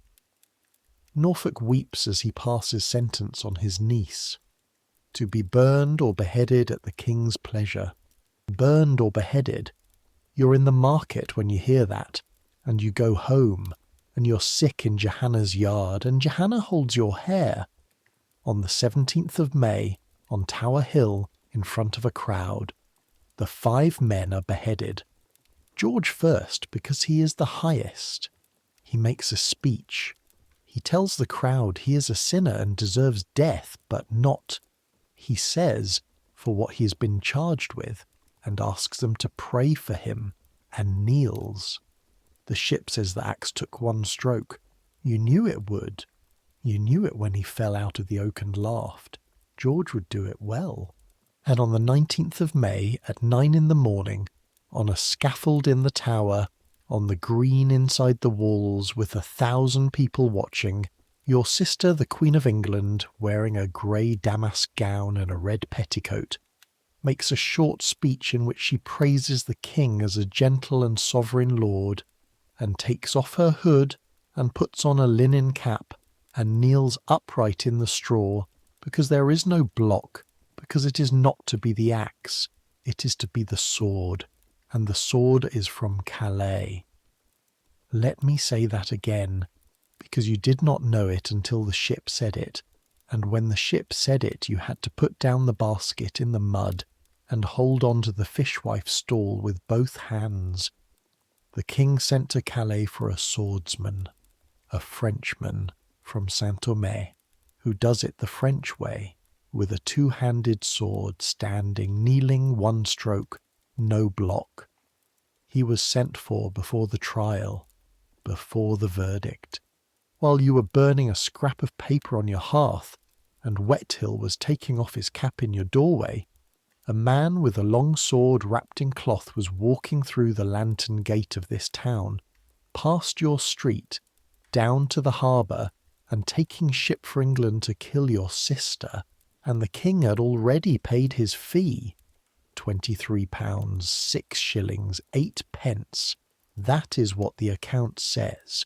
You will never see the account.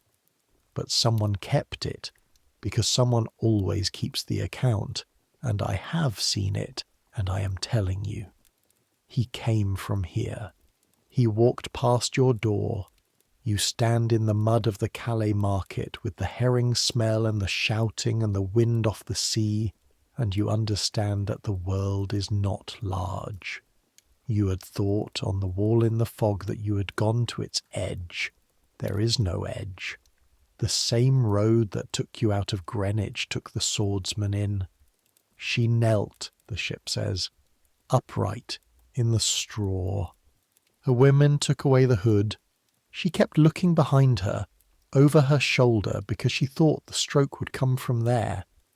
And the swordsman, to spare her that, called to his boy to fetch the sword, to make her turn her head toward the boy. And while she was turned, he took the sword from where it lay hidden in the straw and did it. One stroke. She would not have felt it, the ship says.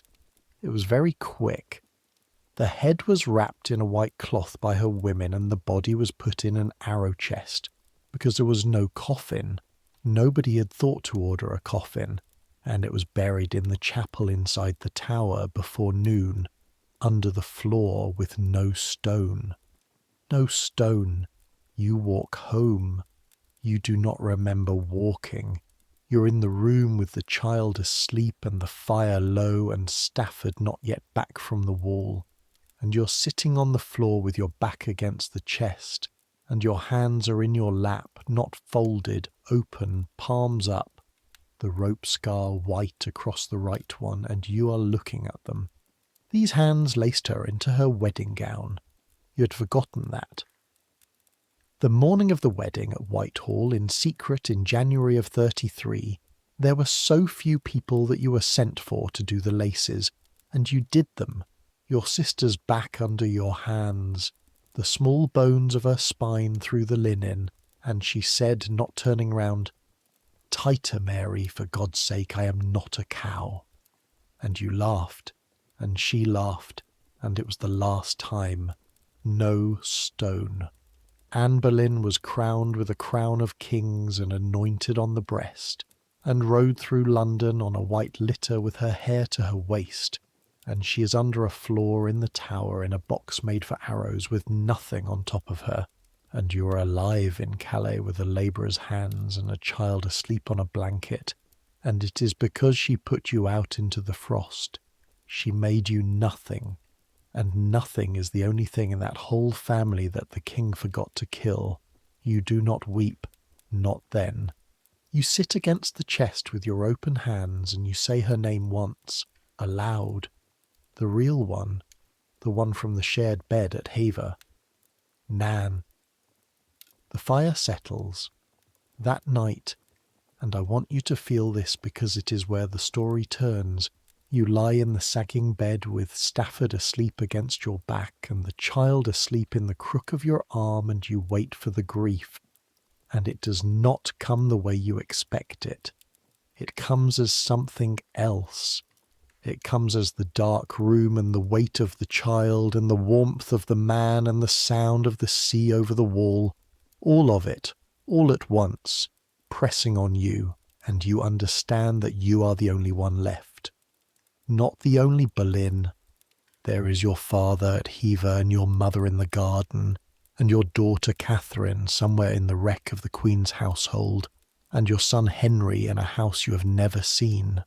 But of the three of you, the three who shared the bed and the oak tree and the long cold gallery, you are the one who is breathing, the ugly one, the stupid one, the one who came out wrong in the sum. You lie there and you feel it settle on you like a cloak, and it is not pride and it is not guilt. It is a job. It is a weight you're going to carry for the rest of your life, and it is this. You have to remember them. Nobody else will be allowed to. The king has struck her name off everything. Her arms are being chiselled off the walls at Hampton Court this week, her H&A knots painted over, her portraits turned to the wall.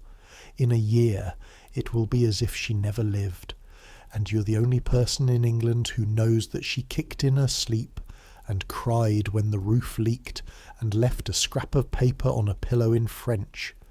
You burn the paper. You will not burn the rest. That is the 10th rule. It is not a rule for surviving. It is a rule for after. Being forgotten keeps you alive. Remembering is what you do with the life. You close your eyes. The sea goes on over the wall.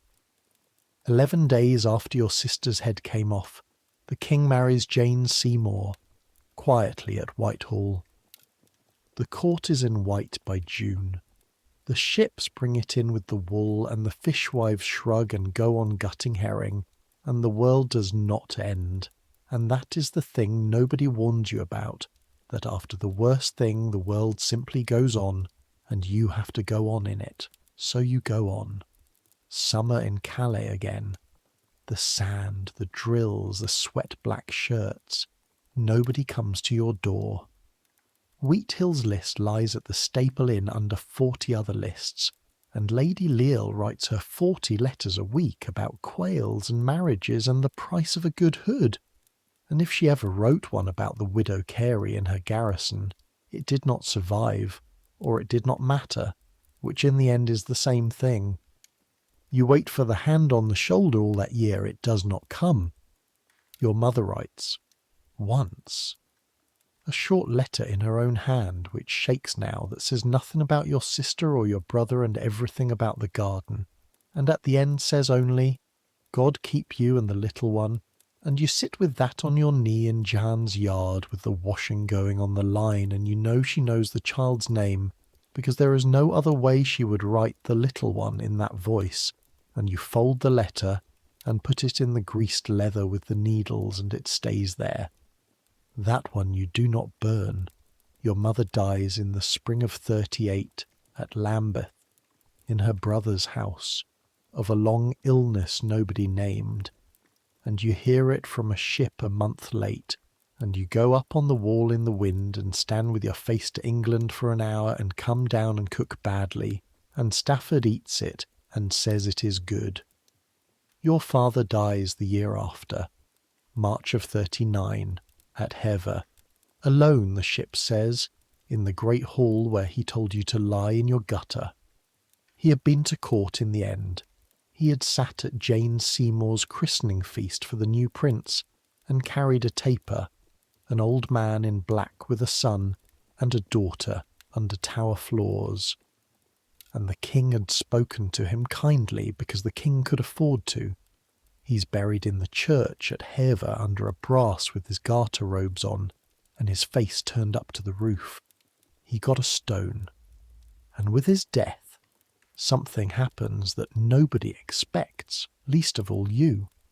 There is nobody left. Your brother is dead and attainted. Your sister is dead and attainted. Their children are bastardized or in wardship, and the Boleyn lands, the ones not seized, Rochford in Essex, some manors in Kent, come down through the law to the one child of Thomas Boleyn who is still alive, and whose name has never been in a courtroom, Mary, the one who came out wrong. It does not come at once. Nothing ever does. There are lawyers, and a duke who wants a share, and a king who could take the lot with a word and does not, because he has forgotten you, because he has had you struck off so thoroughly from his memory that when the papers cross his table, he does not, perhaps, connect the widow Stafford with the ship that once bore his mistress's name. You are nobody, and nobody, it turns out, inherits. In the autumn of 39, 4 years and a half after you sailed out of Dover, with your face in the rain, you sail back. You stand in the bow this time. There is a cabin. a small one, and you do not use it.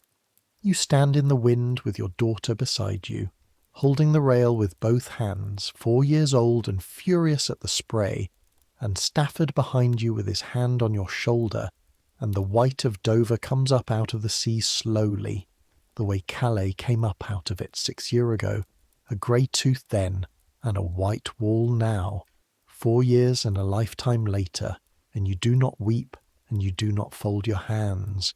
You put them on the rail, wide, the fingers spread, the way a man holds a rail who's not afraid of what is on the other side. The gull is there, not the same gull. A gull, hanging in the wind beside the ship, working, going nowhere. You laugh at it, out loud. Your daughter looks up at you. "What is it, ma'am?" "Nothing, love, an old friend."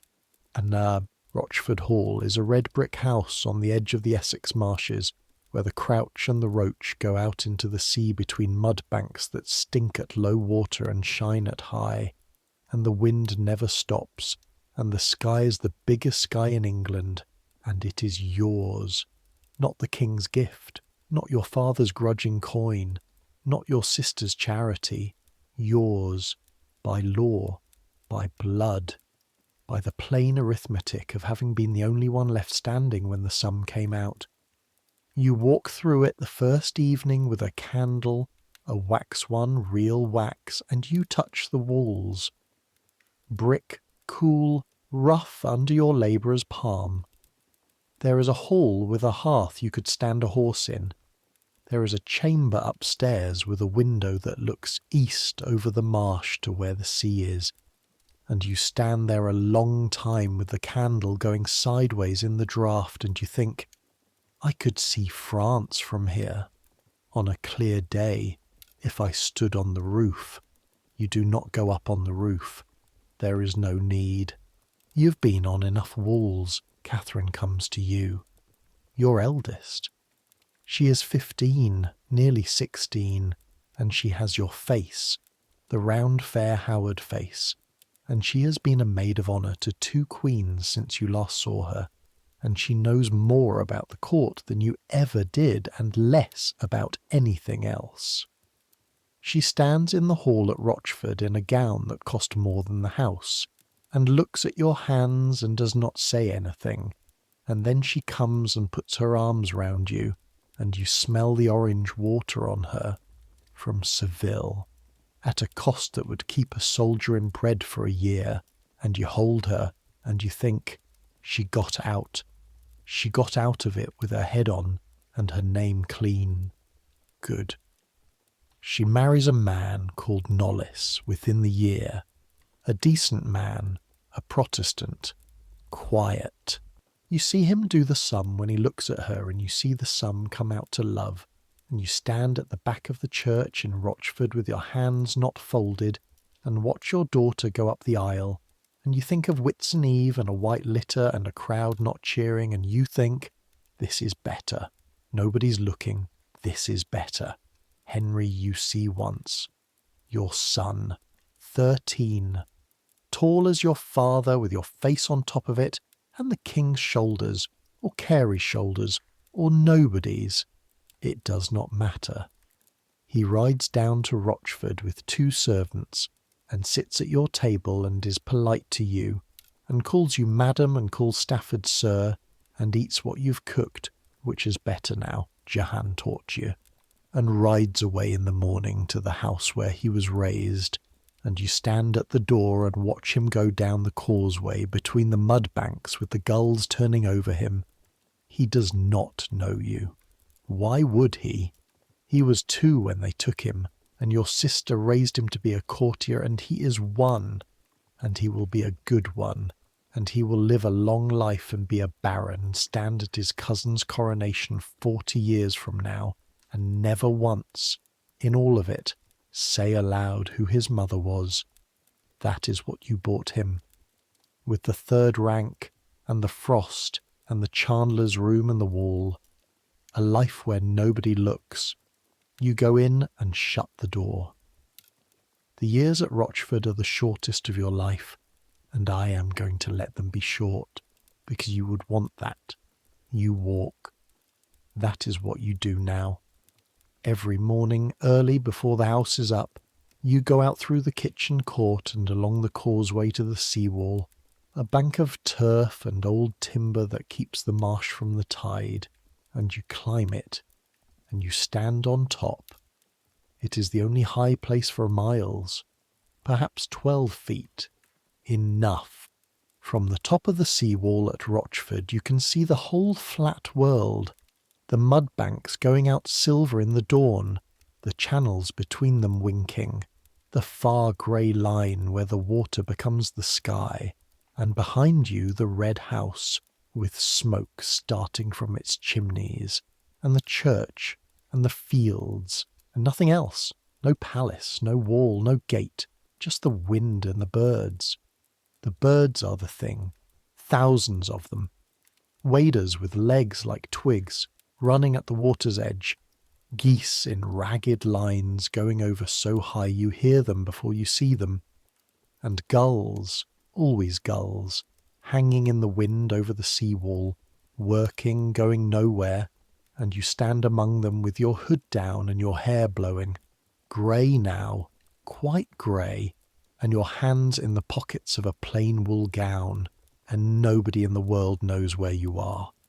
You've stood on 3 walls in your life looking at 3 horizons. The wall at Greenwich, looking down at a barge fighting the tide. The wall at Calais, looking north at Grey, nothing toward a sister. This one, and this one is the only one where you're not waiting for anything. Behind you a door bangs. Anne, 8, in her smock with no shoes, running down the causeway shouting that the bread is burning, and Dar says, "Come." You go down, the bread is burning, it is always burning. Some things you never learn. I want to tell you about one ordinary day, because the histories only tell you about the days that mattered, and you learned on a floor in Southwark that the ones that matter are not the ones that count. A Tuesday, autumn, the marsh stink coming up on a warm wind. You're in the still room at Rochford with the shutters open and a copper pan on the fire, and you're making a conserve of quinces from the 2 old trees by the moat, because Johanna showed you in Calais, and you've never forgotten it, and the smell of the quinces is filling the room, sharp and sweet and almost like roses, and your hands are stained yellow to the wrist, and there is a burn across 2 knuckles from the pan handle that you did not feel when you got it and feel now. Stafford comes in from the yard with mud on his boots and a letter. He has a bad leg now. The wall at Calais gave him that. 4 winters of standing on wet stone, and he walks with a stick he pretends is for the dog, and the scar through his eyebrow has gone white and soft, and his hair has gone back from his forehead, and he is, you think, watching him cross the still room, the finest thing you ever saw. From court, he says. You wipe your hands on your apron, yellow on white, you do not care. Do. It is from Catherine. Your Catherine, Lady Knollys now, with 2 children of her own, and a 3rd coming at court, in the household of the new Queen, who is the old Queen's cousin, a girl of 19 called Catherine Howard, with a laugh you could hear across a hall, and your daughter writes carefully, in a hand that has learned to say things without saying them, a great many friends among the gentlemen. You read that twice. You put the letter down on the table among the quince skins, and you look at your husband and you say, God help her. The Queen? Any of them? All of them? God help any girl in that house. You go back to the pan. You stir. The conserve is thickening.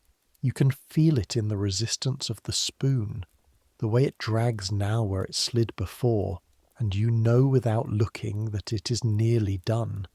And that is a thing you know now in your hands, that no one at Greenwich could have taught you. Catherine Howard's head comes off on Tower Green in February 16 months later, on the same square of grass, on a scaffold built where your sister's was, and Jane Rochford's head comes off beside her, your brother's widow, the woman who looked back down the line in the frost and smiled. You hear it from a carter.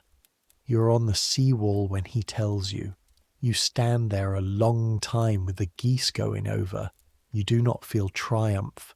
You have never in all of it felt triumph. You feel the wind.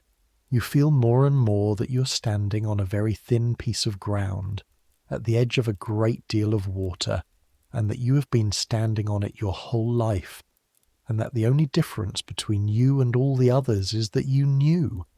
In the spring of 43, the pain in your side comes back and does not go. You know what it is. You've known for years, since the frozen gravel path, since the chandler's room, since the wall in the fog. It is the place where the third child was made, and it has been waiting, and now it has stopped waiting. Let me be honest about the body one last time, because you always were. It starts as the old pull, low on the left, then a heaviness that is not the same, a weight sitting in you like a stone in a pocket. Then you cannot eat. Then you can eat, but it comes back. Then you are thin, thinner than you have been since France, the plain wool gown hanging on you like washing on a line, and your daughter Anne, 9 now, sits on your bed and holds your hand and does not understand, and you do not make her. There is a physician from Chelmsford who bleeds you and looks grave and takes a fee. There a woman from the village who brings a poultice of comfrey and takes nothing, and hers helps more. There is Stafford, who sits by the bed with his bad leg out straight and his stick against the wall, and does not say anything hour after hour, and puts his rope-scarred hand over yours, wide, the fingers spread, and holds it there, and you sleep. You are 44, or thereabouts. Nobody ever wrote it down. June. The window open, the marsh smell and the sea smell and the sound of a blackbird in the quince tree, and the light going long and gold across the floor of the chamber that looks east, and you lie in the bed with your eyes half closed and let it all come in. You think about a great many things, and I am not going to tell you all of them. You think about Mechlin, the flat, wet country, and the enormous sky, and a small girl learning to hold a fork. You think about a ship painted with your name, and how you never once saw it, and how it went down or was broken up or sailed on under some other name you never heard. You think about William Carey's hand in yours at 4 a.m. and your thumb going round and round. You think about a scrap of paper on a pillow, Monsieur, doors. You think about a fire lighting on the 11th strike. You think about a red, furious thing on your chest on the floor of a room that stank of tallow, and a woman with forearms like a waterman's saying, "Not long, love." You think about a swordsman walking past your door. You think about a girl kneeling upright in straw, turning her head toward a boy. You think about your son riding down a causeway between mud banks with the gulls over him, not looking back, because nobody had ever told him there was anyone to look back at. And you think, I did that. I made a man who does not have to look back. It is the only thing I ever made that nobody will ever take. The blackbird stops, starts again. Stafford is asleep in the chair. His mouth is open. His stick has slid down the wall and lies across the floor. You look at him for a long time with the gold light on his face, the broken nose, the white scar, the man who stood in the doorway in the rain so you would not have to cross a yard and did not tell you, and you find that the whole of your life has come down to this. A man asleep in a chair and a child's voice somewhere in the house, and a window open on a marsh. That is enough. God, that is more than enough. You die on the 19th of July in the year 1543 at Rochford, in the chamber that looks east. Nobody knows where you're buried. I want you to hear that properly. Anne is under the floor of St. Peter ad Vincula in the Tower, in an arrow chest, and they found her bones 300 years later, and put a marble tile over her, and now the tourists queue to see it. George is beside her. Your father is under a brass at Hever with his garter robes on, and his face to the roof. Your mother is at Lambeth in the Howard Chapel. Catherine Howard, Jane Rochford, the King himself in his great tomb at Windsor with Jane Seymour beside him. Mary Boleyn is not anywhere. There is no stone. There is no record. The parish book at Rochford has a gap. She may be in the church there, under the floor, unmarked, the way she wanted. She may be at Hever. She may be somewhere else entirely, some village church on the road, a soldier's wife buried by a soldier with a bad leg who didn't think to write it down. Because why would he? Nobody was looking. She got what she asked for. She disappeared so completely that 400 years later, we're not sure what her face looked like, or when she was born, or which of the portraits with the fair hair and the round Howard face is her, and which is some other woman the painter forgot to name. And here is the thing I've been waiting the whole night to tell you. She is the only one whose line went on. Anne's line ended with Elizabeth, the great queen, who never married, and died without a child, and the Boleyn blood in the crown ran out with her.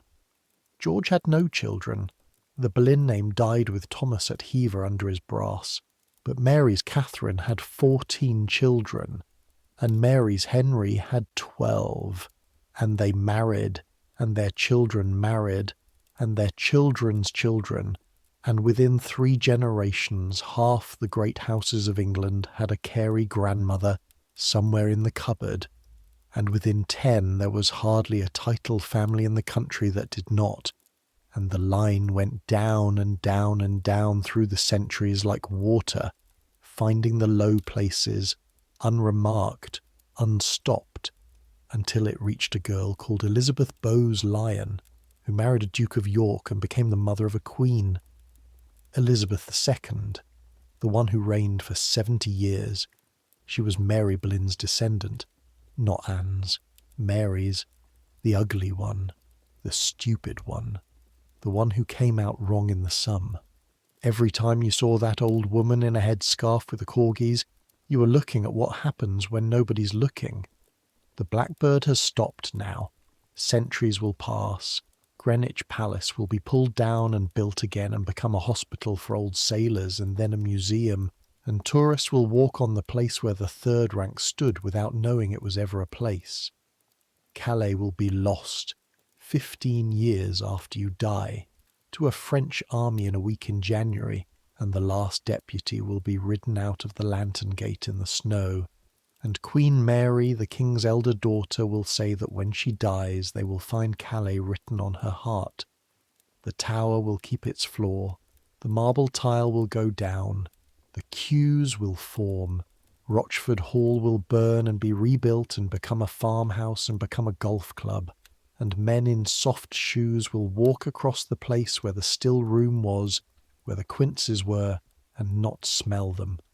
The seawall will be raised, and raised again, and the marsh will still stink at low water and shine at high, and the geese will still go over so high you hear them before you see them, and a woman standing up there in the wind with her hood down will still be able to see the whole flat world and no one in it who knows her name.